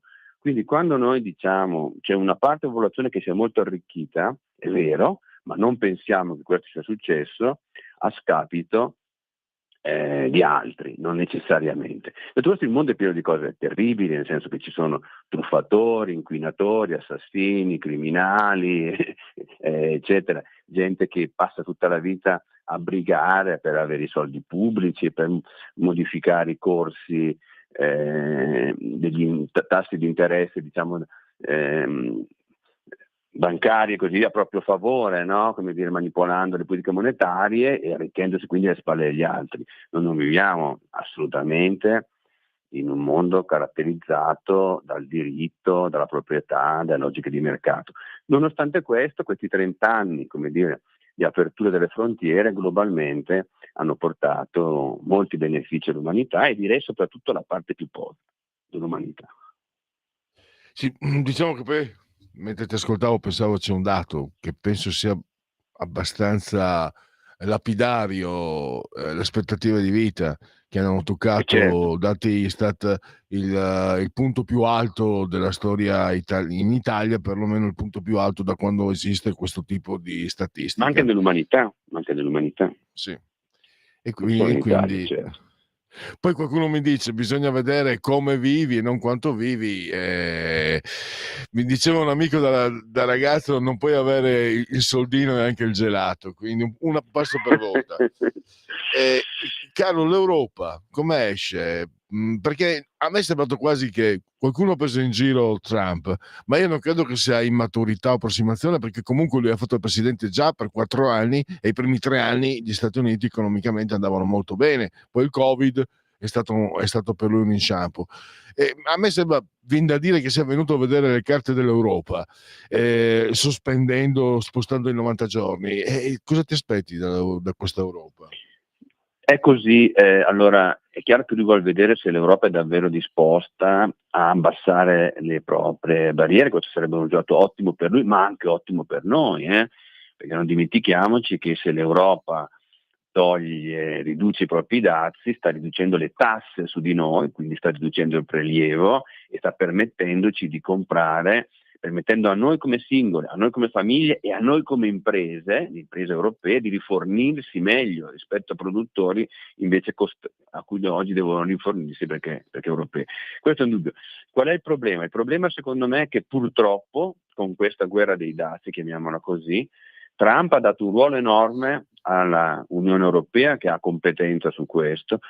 La von der Leyen e gli altri membri della gang hanno solo interesse a avere questa centralità e per giunta con la più che legittima, doverosa richiesta di finanziarsi da soli la loro difesa, no? Perché ha detto agli europei, scusate un attimo, perché il contribuente americano deve pagare per voi, per la vostra difesa? Anche in questo modo purtroppo ha fatto un assist agli eurocrati e difatti questi sono subito lanciati nel progetto di costruzione militare, l'esercito europeo, 800 miliardi e così via. Ecco, io temo che la von der Leyen e gli altri vogliano cogliere questa opportunità per un rafforzamento dell'Europa, ciò che sarebbe dal mio punto di vista disastroso, anche perché loro hanno in mente una cosa chiarissima, e cioè che se vuoi costruire una realtà politica in senso forte, di tipo parastatale, di tipo simil-statale come l'Unione Europea, la storia ci dice che hai bisogno di una guerra. Cioè non costruisci dal nulla un apparato che annulli identità diverse come portoghesi, danesi, croati, eccetera, eccetera, non li annulli in una identità europea senza un conflitto. Ecco perché tutta questa attenzione che c'è anche nei riguardi dell'Ucraina, eccetera. Quindi io spero che adesso chi è in Europa non perda la testa, che cominci a ragionare davvero su che fare della politica agricola comune, che fare delle barriere a favore dei protetti, dei grandi imprenditori capitalisti europei protetti dalle barriere doganali. Cominci quindi a ragionare davvero, seduti a un tavolo con Trump per abbassare tutto questo, ma temo che ci sia in realtà chi tifa per il Trump rigido che non vuole negoziare e che quindi voglia partire con i controdazi, con una guerra commerciale, proprio per in prospettiva rafforzare l'Unione Europea a scapito delle realtà nazionali. Ci fermiamo qui, dobbiamo fermarci, abbiamo esaurito anche lo spazio. Io ringrazio ancora il professor Carlo Lottieri, grazie davvero e a risentirci Grazie a a voi per presto. l'ospitalità, grazie a te e buona giornata. Benissimo, grazie. Allora, conosco da tanti anni il professor Lottieri, non parla per niente, quindi questa sua ipotesi finale. Purtroppo poi combacia con il professore, è uno studioso, no? Quindi lui parte sempre da analisi che vengono sostenute da precedenti studi, da comparazioni. È un docente universitario, un professore universitario, non è per Luigi Pellegrini, insomma. Però purtroppo vedo che certe mie considerazioni più sempliciotte, più grossolane, nei contenuti purtroppo coincidono con l'analisi di chi è preposto a studiare le cose, a approfondirle e a comprenderle. Da quanto tempo è che vi dico, ma qui si parla di guerra? È dall'anno scorso. Mai sentito io parlare di guerra con tanta facilità, superficialità, faciloneria? Poi lasciamo perdere il filmato della la commissaria alla sicurezza. A me, e questo è gravissimo perché il mio mestiere era persino sfuggito che ci fosse. Allora adesso ci fermiamo perché sono le 14, vedo di essere puntuale come esige il rigore meneghino, e ci risentiamo tra qualche minuto. Adesso c'è l'offerta musicale, la musica per voi, e poi avremo qui Parlamento. A tra peu.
Coming Soon Radio, quotidiano di informazione cinematografica.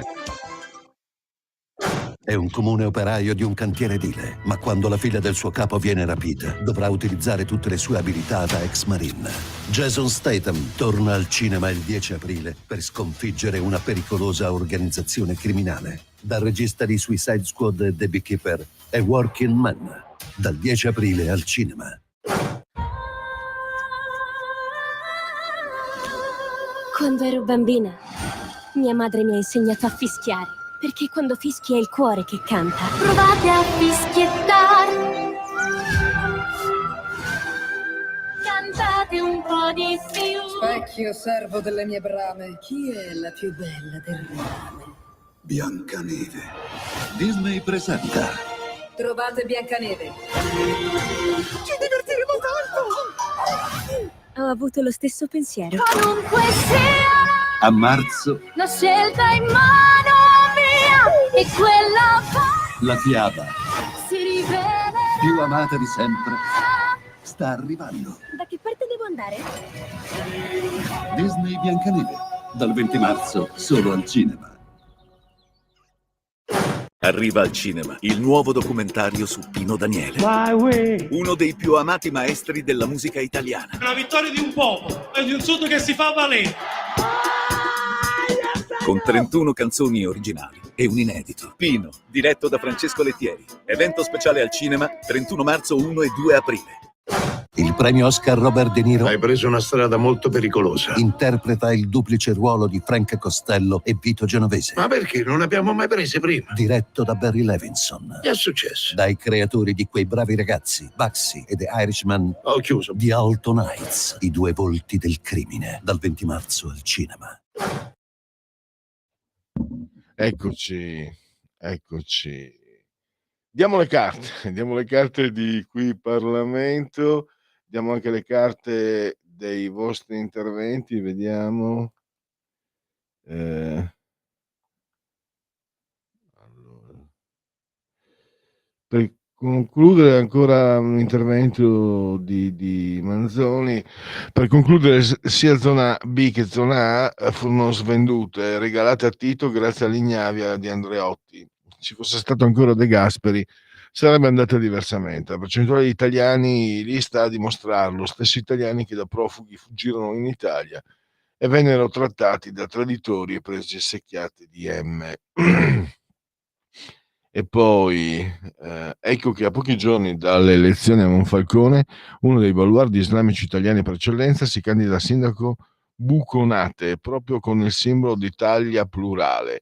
A spasso per le strade del paese c'è anche Sumaoro a suo fianco, a distribuire volantini partecipando attivamente alla campagna elettorale contro una sinistra muta e una destra, quella a fianco dell'ormai eurodeputata Anna Maria Cisente, sempre stata bollata come nemico assoluto dell'Islam. Allora, direi non c'è niente da aggiungere, sono parole che in molti condividiamo. Una risposta da parte di Solano, un pensiero che non commuove un lebbroso, ha un legame con la solitudine, è un libro che non può essere dedicato al ricordo di Giobbe. C'è una telefonata, fatemi leggere l'ultimo messaggio. Buongiorno, tutto bene con quel che finisce bene, ma nessuno dice che aveva ragione Salvini quando diceva di contrattare con Trump per i dazi e non fare alcuna guerra commerciale, oltre che bellica, e per rafforzare la linea ha invitato Musk a Firenze, ma al contrario con Tajani, che non capisce mai nulla, in primis che l'Europa trattare voleva mettere Salvini all'angolo, e l'altro che non capisce una mazza, la Meloni lo seguiva e anche lei spregiava Salvini. Ora, oltre a non dire nulla, vanno in televisione, sono sempre loro a gonfiarsi come dei pavoni per la loro propaganda. Fanno veramente schifo. Lì proprio parole dal cuore, direi, anche a questo ascoltatore. Allora, sorrisi dolorosi che spengono il sole, scrive Scioran. Abbiamo una telefonata, pronto? Ed è caduta, vediamo. Allora, vediamo.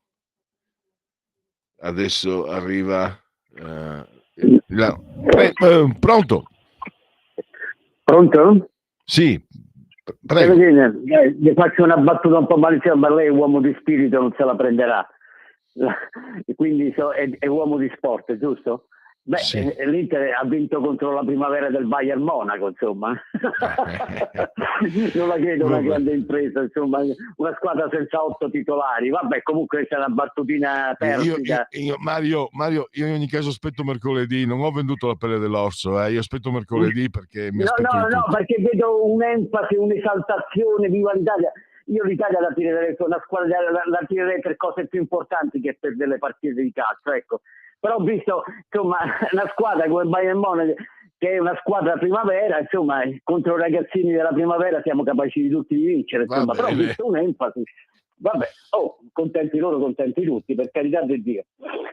No, quello che io volevo dire, Pellegrini, è che noi ci scontriamo spesso, ma questo è il bello, no? Del dibattito, avere delle idee differenti. E mi piace scontrarmi con lei perché lei è una persona intelligente.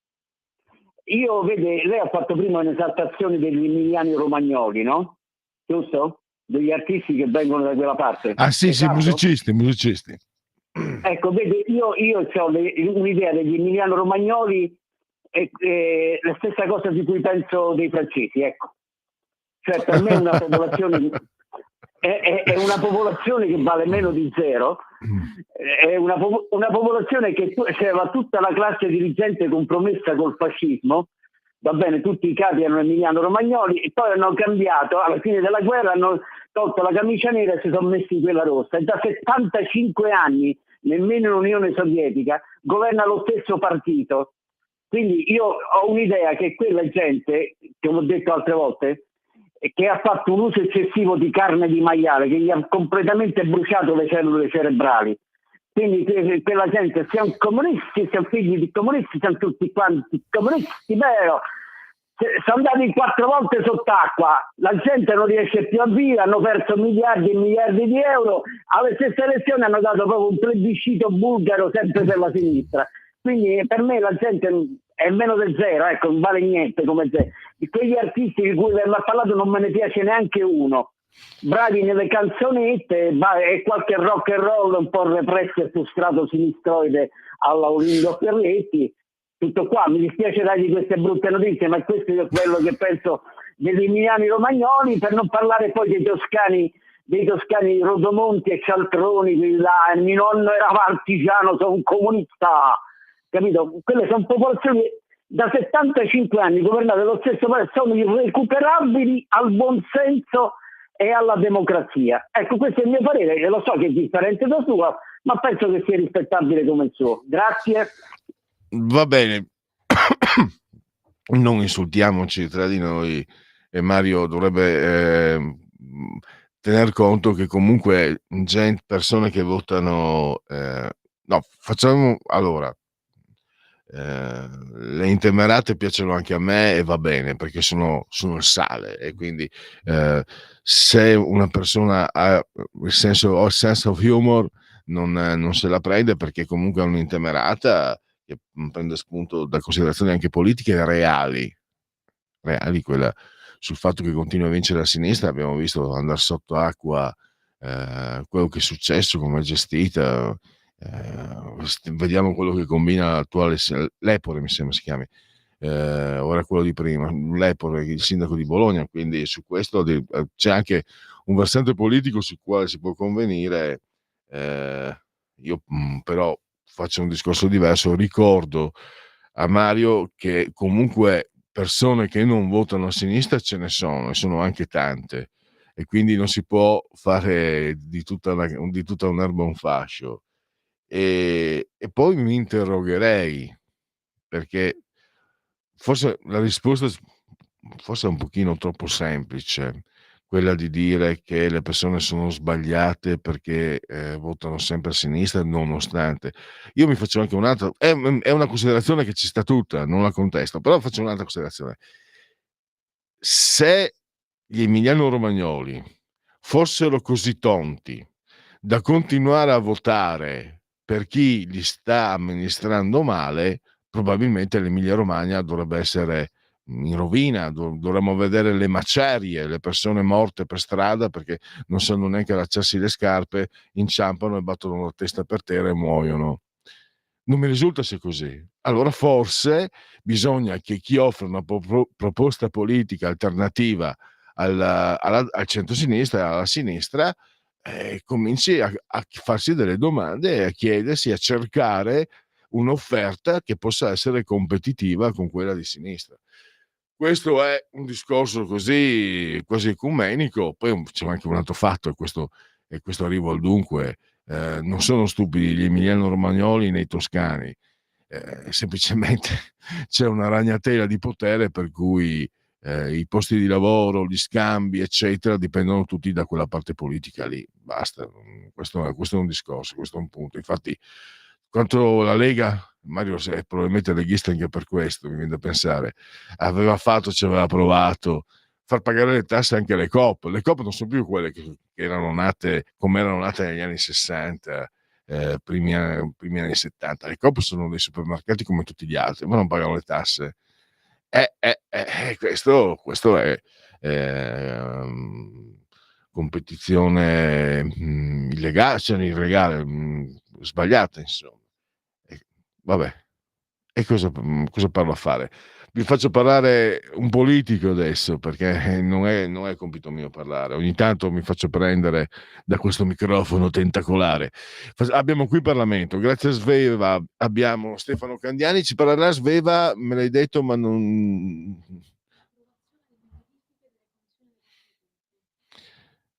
Allora, ma non è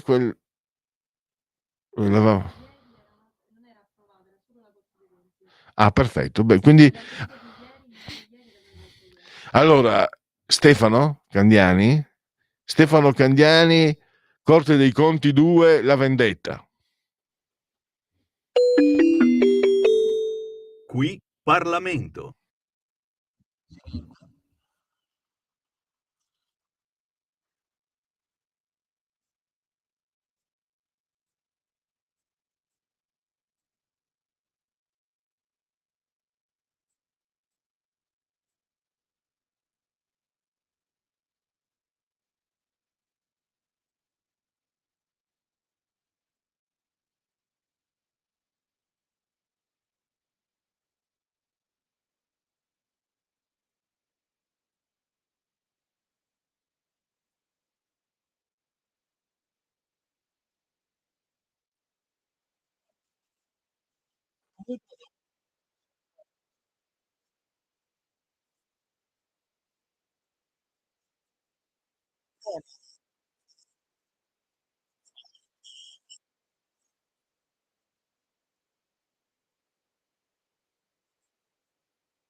Qui Parlamento.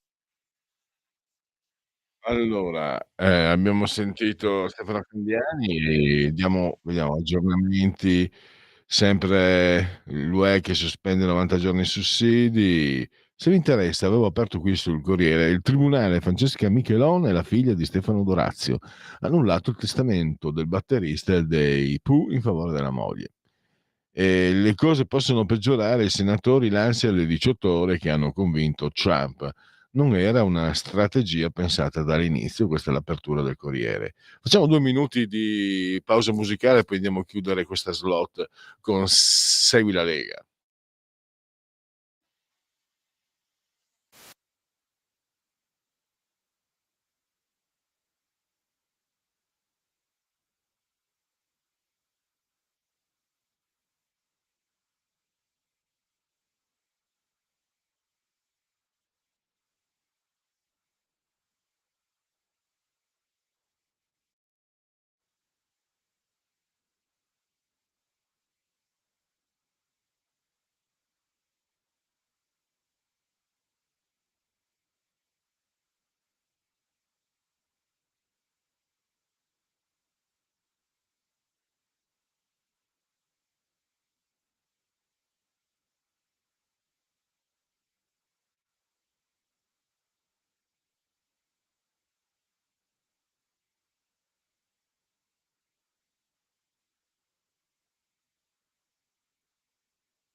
Segui la Lega è una trasmissione realizzata in convenzione con La Lega per Salvini Premier. Segui la Lega prima che la Lega seguisca te la Pellegrina, segua te la Marciana. Il sito è legaonline.it, si possono fare moltissime cose. Iscriversi alla Lega, per esempio, è molto facile, sono 10 euro anche tramite PayPal, senza nemmeno vi sia la necessità che siate iscritti a PayPal, quindi il codice fiscale e gli altri atti richiesti e vi verrà infine recapitata la maggiore pratica postale, ma se di mezzo ci sono le poste italiane, io raccomando personalmente ampi, profondi e calorosissimi gesti apotropaici alla femminuccia e ai maschietti e a tutti i sessi previsti, anche quelli non previsti, perché io sono molto inclusivo, la tessera Lega Salvini Premier. Poi firmate per le forze dell'ordine, firmate per sostenere i provvedimenti inseriti dalla Lega nell'IDL sicurezza e poi consultate anche il calendario delle feste della Lega. Poi il gesto di autodeterminazione civica, il 2 per 1000, scrivete nella vostra dichiarazione dei redditi, se volete sostenere la Lega di Matteo Salvini, D43. Non vi costa nulla perché questi sono soldi dello Stato, ma noi abbiamo questa possibilità, quindi essendo un redazionale della Lega, con il sorriso nel cuore e in faccia vi indichiamo proprio questo, D43, D di Domodossola, 4 il voto di matematica, 3 il numero perfetto, nel tuo 2 per 1000, nella tua dichiarazione dei redditi. E infine le apparizioni radio-televisive di loro, gli eroi della Lega, i suoi politici. Abbiamo oggi pomeriggio alle 17:15 il sottosegretario alla programmazione Alessandro Morelli. La rubrica si chiama Economia, l'emittente è TG24, Sky TG24. Poi abbiamo sempre oggi alle 21 questa sera TG2 Post, Rai 2 con Claudio Borghi. E ancora questa sera alle 22.45 Piazza Pulita alla 7 nella Tana del Lupo il presidente dei parlamentari leghisti a Montecitorio Riccardo Molinari. E oggi facciamo no basta, chiuso, perché questi di oggi ma sono di prima, dell'oggi di prima, quindi intervallo.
Lo amiamo perché ci offre sempre le cose più buone e naturali. Linea Alberto Acerbis! Buongiorno Sammy, buongiorno cari amici di Radio Libertà.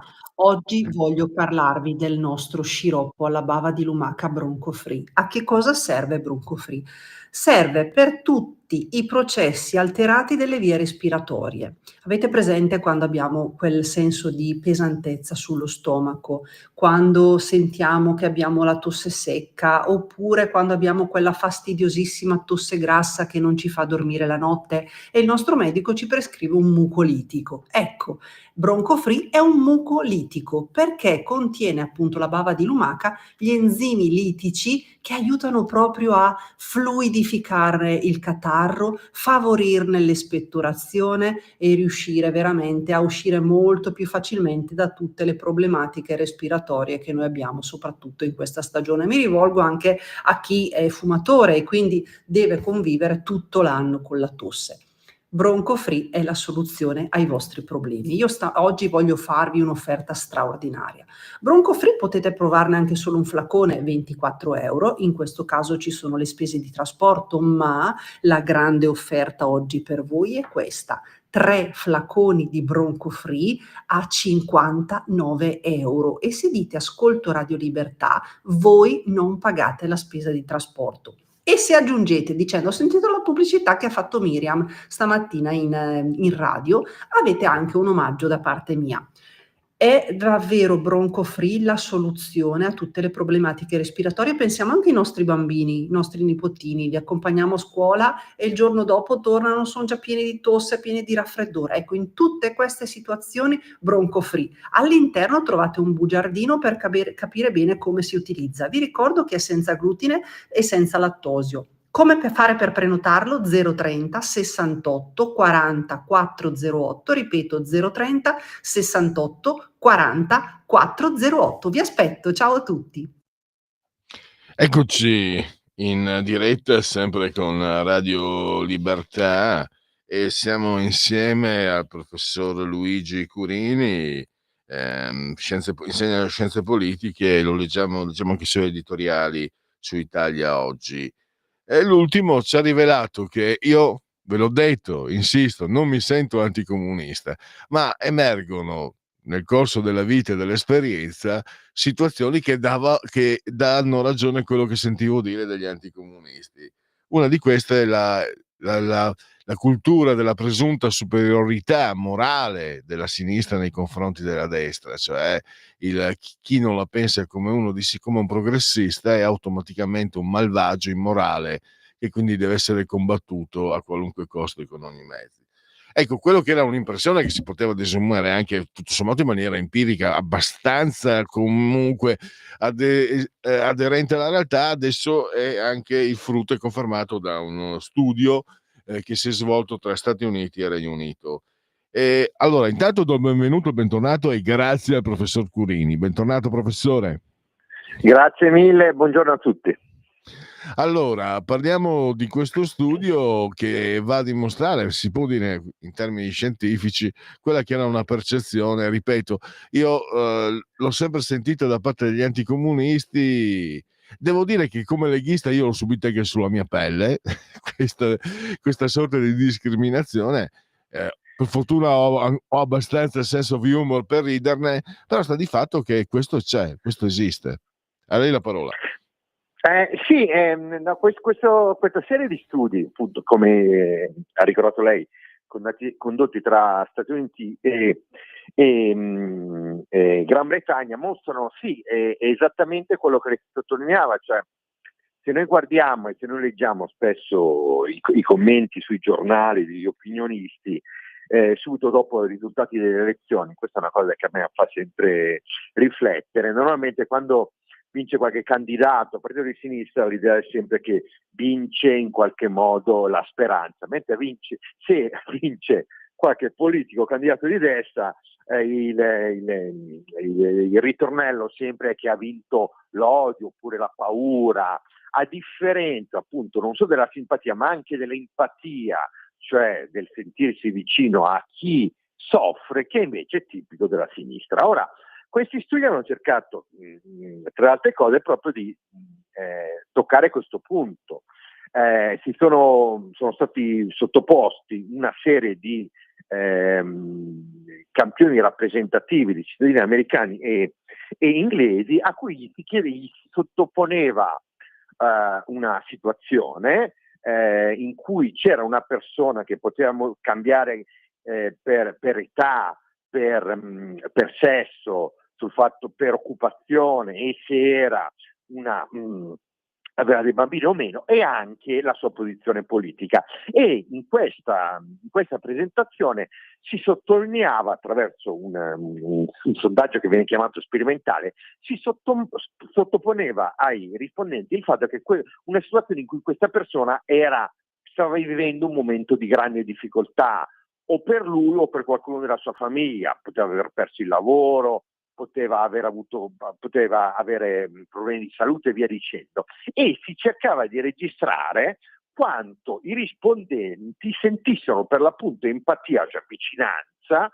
alla situazione di difficoltà che questa persona stava vivendo. E lo studio mostra in modo molto forte che l'effetto ideologico era molto presente, cioè se a soffrire era una persona di sinistra e chi rispondeva era una persona di sinistra, sentiva molto più empatia nei confronti appunto della persona che soffriva rispetto a quando la persona che soffriva invece era dell'altra posizione politica, della posizione politica opposta. Ma il punto fondamentale è che c'era una forte asimmetria, emersa una forte asimmetria tra come questo effetto, diciamo così, ideologico giocava per quelli di sinistra e per quelli di destra. Per quelli di sinistra, se a soffrire era uno della propria, diciamo così, tribù politica, c'era una fortissima empatia, mentre se a soffrire era qualcuno della tribù politica opposta, quindi essendo di sinistra qualcuno di destra, l'empatia spariva. Viceversa, quelli di destra mostravano sì una maggiore vicinanza rispetto a quelle persone che soffrivano se condivideva in qualche modo la propria posizione politica, ma in modo molto meno accentuato di quelli di sinistra. D'altra parte, sempre quelli di destra, se vedevano, leggevano che a soffrire da qualcuno di sinistra, comunque mostravano un'empatia che invece era completamente assente tra i rispondenti, tra i cittadini americani o inglesi, se leggevano appunto che di sinistra, quando leggevano che a soffrire era qualcuno di destra. Perché? Questo è il punto fondamentale. In qualche modo è che se a soffrire era uno di destra, in qualche modo se l'era cercata, perché fondamentalmente l'aspetto fondamentale che rinvia a quello che il meccanismo fondamentale dietro a questa simmetria di empatia verso chi soffre tra sinistra e destra è legato al fatto che i rispondenti di sinistra consideravano in qualche modo come immorali quelli di destra, quindi si sentivano assai superiori moralmente a quelli di destra perché li percepivano in qualche modo come pericolosi. E allora, se io percepisco qualcuno come potenzialmente pericoloso, è del tutto irragionevole mostrare empatia per questa stessa persona. Sarebbe appunto controproducente. Da qua la spiegazione di questa asimmetria ideologica che è emersa in questi studi in modo così lampante e che in qualche modo conferma spesso quello che a volte si legge sui social media o in qualche modo si percepisce a volte anche nella propria esperienza di vita quotidiana. Possiamo ascrivere questo atteggiamento a una sorta quasi di estremismo, perché mi è venuto in mente, professore, che tutto sommato la demonizzazione dell'avversario che in Italia abbiamo visto esplodere negli anni 90 contro Silvio Berlusconi, però se andiamo a vedere i cartelli elettorali degli anni 50, no? Nelle urne Dio ti vede, il comunista no, eccetera, Stalin no, eccetera. C'era comunque anche da parte degli anticomunisti un certo integralismo ed era una democrazia cristiana, sì laica nella sua azione politica, ma che si può dire che avesse comunque una componente sacrestana da chiesa, insomma, un pochino. Quindi un po' cioè i progressisti sono fatti così perché partono dal partito chiesa che professa una religione? Beh, il punto fondamentale è quello che dicevo prima, per quale ragione chi è a sinistra percepisce chi è a destra come potenzialmente pericoloso e quindi in qualche modo moralmente inferiore a se stesso. Uno dei fattori cruciali è che è stata sottolineata da diversi autori, è la percezione di sentirsi dalla parte del vero, del giusto. Questo è un punto fondamentale, perché se io percepisco la mia posizione politica non come migliore della tua, ma come vera, giusta, vicina alla verità, in qualche modo questo mio essere vicino alla verità legittima qualunque tipo di posizione nei tuoi confronti, perché nel momento stesso che tu, che hai una posizione diversa, non capisci che la mia posizione non è migliore della tua, ma è l'unica che è vera, questo delegittima per definizione la controparte e in qualche modo la demonizza. Questo è un aspetto cruciale di questa diversità. Diciamo così che nel corso dei decenni a destra si è avuto un atteggiamento sempre un pochino più laico e pragmatico scusi, nei confronti della politica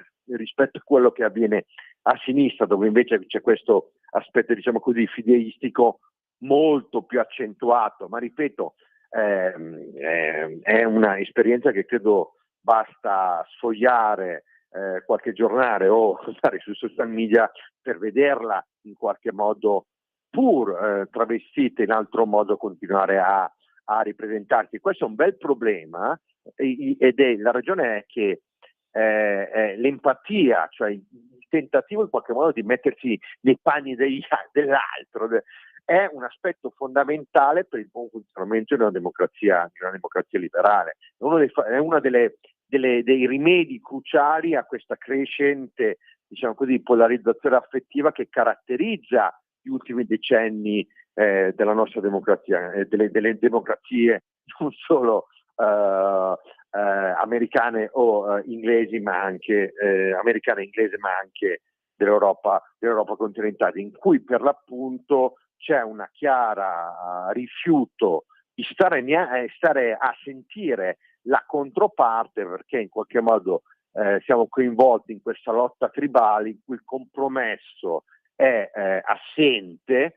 Ancora una volta, per quale ragione? Perché in qualche modo creare un compromesso accettare il compromesso con la controparte significa in qualche modo anche accettare la legittimità della controparte, ma se io demonizzo la controparte, per definizione qualunque compromesso non può esserci. Da qua la radicalizzazione che spesso noi stiamo osservando nella politica, sia nella relazione tra cittadino e cittadino, che anche a livello dello stesso sistema istituzionale. E anche qui questo è molto chiaro e si vedono, no, anche i risultati. Le chiedo però, questo approccio, no? Qui c'è il bene, qui c'è il male, di là c'è il male, un po' manicheo, e anche questo è il motivo.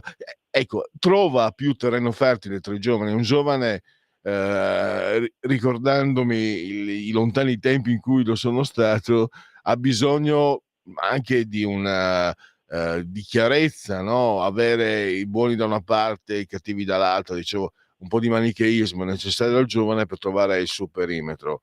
È per questo che forse pensiero progressista sembrerebbe, almeno, poi i numeri non li ho, quindi potrei sbagliarmi, sembra trovare più adesioni tra i giovani, anche se poi mi sembra, lo citavo prima presentando questa intervista, era negli anni 60, 60-70 che negli Stati Uniti andava di moda quel motto che diceva: chi non è comunista a 20 anni è senza cuore, chi lo è a 40 è senza cervello. Sì, è assolutamente in parte così. Quello uno dei punti che emerge chiaramente in questi ultimi decenni è non tanto o non solo l'impatto dell'età, perché è indubbiamente vero che se noi guardiamo i risultati elettorali, compreso quelli che sono emersi in Italia, sembrerebbe che ci sia un più forte sbilanciamento a sinistra, tra i giovani a sinistra rispetto a quello che avviene tra le coorti di età più elevate. Ma in realtà questo impatto nasconde il vero elemento che sta emergendo nelle democrazie contemporanee, la vera frattura dietro alla voto a sinistra rispetto a votare non a sinistra, che coincide con l'impatto della educazione. Perché uno delle grandi fratture che chiaramente sta emergendo è che avere una laurea e possedere appunto una laurea è uno dei fattori cruciali che spiega la preferenza a sinistra di chi appunto tiene la laurea e quindi è in qualche modo soggetto a un processo di socializzazione in un certo modo all'interno del processo dei suoi anni all'interno dell'università, rispetto a chi laureato non è. È uno delle principali determinanti del voto a sinistra, dato che il reddito è completamente saltato, il ruolo della posizione politica anche altamente diminuito rispetto e anacquato rispetto a quello che era semplicemente 30 o 40 anni fa, mette in mezzo in modo molto forte questo fattore dell'educazione, che coincide con l'essere giovani, perché le coorti più giovani tendono ad avere una probabilità di essere laureata più alta, più accentuata rispetto a chi giovane non è, e che giovani che tra le altre cose tendono anche a essere concentrati maggiormente nei contesti delle città urbane, che è un ulteriore fattore che in qualche modo ci aiuta a spiegare la propensione del voto a sinistra. E questo punto importante non è che, questo è un errore che spesso sento ripetere, non è che le persone laureate adesso hanno una maggiore propensione a votare a sinistra perché hanno studiato e quindi sanno meglio delle altre persone che non si sono laureate cosa dovrebbero votare. No, è un fattore che in qualche modo è anche legato al processo di socializzazione a cui sono sottoposte, che vivono nel loro percorso che li porta a ottenere una laurea.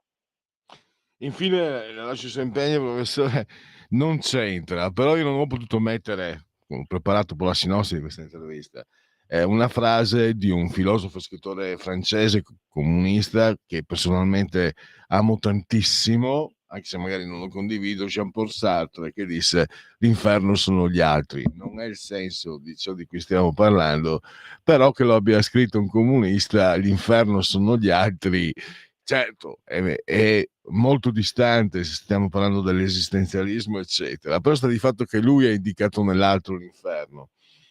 Cosa ne pensa? Voglio essere anche un po' scherzoso. Sì, è esattamente questa tendenza a considerare gli altri come potenziale fonte di problemi e non se stessi, quindi in qualche modo è molto, molto rinfrescante per se stessi, perché si dà la colpa di tutto a qualcosa fatto dagli altri e non si assume le proprie responsabilità. Ancora una volta, perché non ci si assume le proprie responsabilità? Perché c'è la percezione di essere nel giusto, nel vero, e da qua scaturire tutto quello che abbiamo discusso.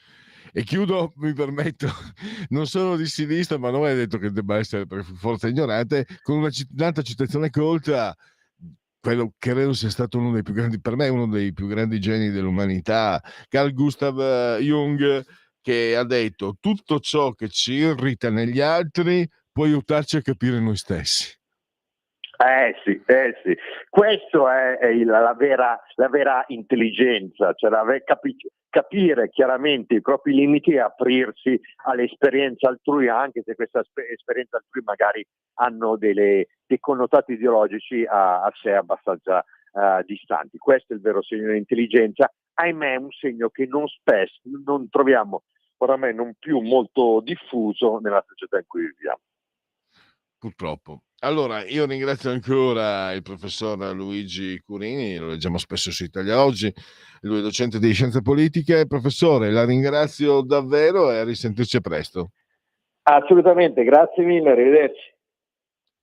E andiamo allora verso la conclusione di questa trasmissione. Vediamo un po'. Intanto fatemi vedere se ci sono interventi allora, dunque le aperture. Il Papa a sorpresa nella Basilica di San Pietro, lo si apprende da fonti vaticane, quindi sta recuperando sempre di più Bergoglio. E poi Prada acquista Versace per 1,25 miliardi. Santo Domingo ci sono 2 italiani tra le vittime del crollo della discoteca, uno lo chef Luca Massimo Iemolo. E poi vediamo Repubblica, questo è un ottimo momento per comprare, il posto di Trump e l'ombra dell'insider trading. Senza vergogna, un amico di Mark Sampson rivela che dopo l'omicidio di Ilaria Sula, il 23enne filippino è uscito con 2 turisti in un locale in centro a Roma. Temo che quella sera dentro la macchina ci fosse il cadavere di Ilaria e che abbia continuato a portarlo in giro per Roma. Non voleva lasciare incustodita la sua auto. Una pattuglia ci ha fermati, Mark era a disagio e continuava a guardare dietro. Il messaggio che il 23enne ha inviato a una ragazza conosciuta su Instagram 4 giorni prima di uccidere l'ex fidanzata. Non sono un uomo squallido, sto passando un periodo un po' schifoso. La testimonianza dell'amica di Ilaria che il 23enne ha incontrato dopo l'omicidio. Quel pezzo di merda mi aveva scritto dicendo che voleva parlare e che era tranquillo. Per sbagliare la sinistra americana scendono in campo i vecchi sessantottini Peace and Love sul palco del comizio di Bernie Sanders e Alexandria Ocasio-Cortez a Los Angeles saliranno Neil Young e Joan Baez. Il raduno di vecchie glorie folk servirà a aumentare la cassa di risonanza del tour Fighting Oligarchy. Combatti l'oligarchia, pensato dall'ottogenario senatore insieme alla stellina della sinistra radicale per scuotere le coscienze nei distratti americani repubblicani. La tappa nei distretti repubblicani, chiedo scusa. La tappa in California serve a cementare il senso di appartenenza per creare un po' di movimento anche tra i Dem. E allora vediamo se c'è una notizia con la quale chiudere.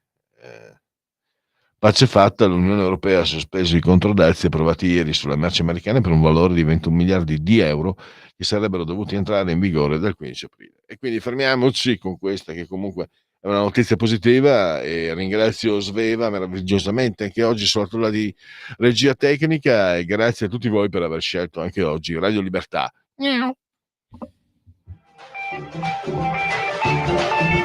Avete ascoltato Oltre la pagina.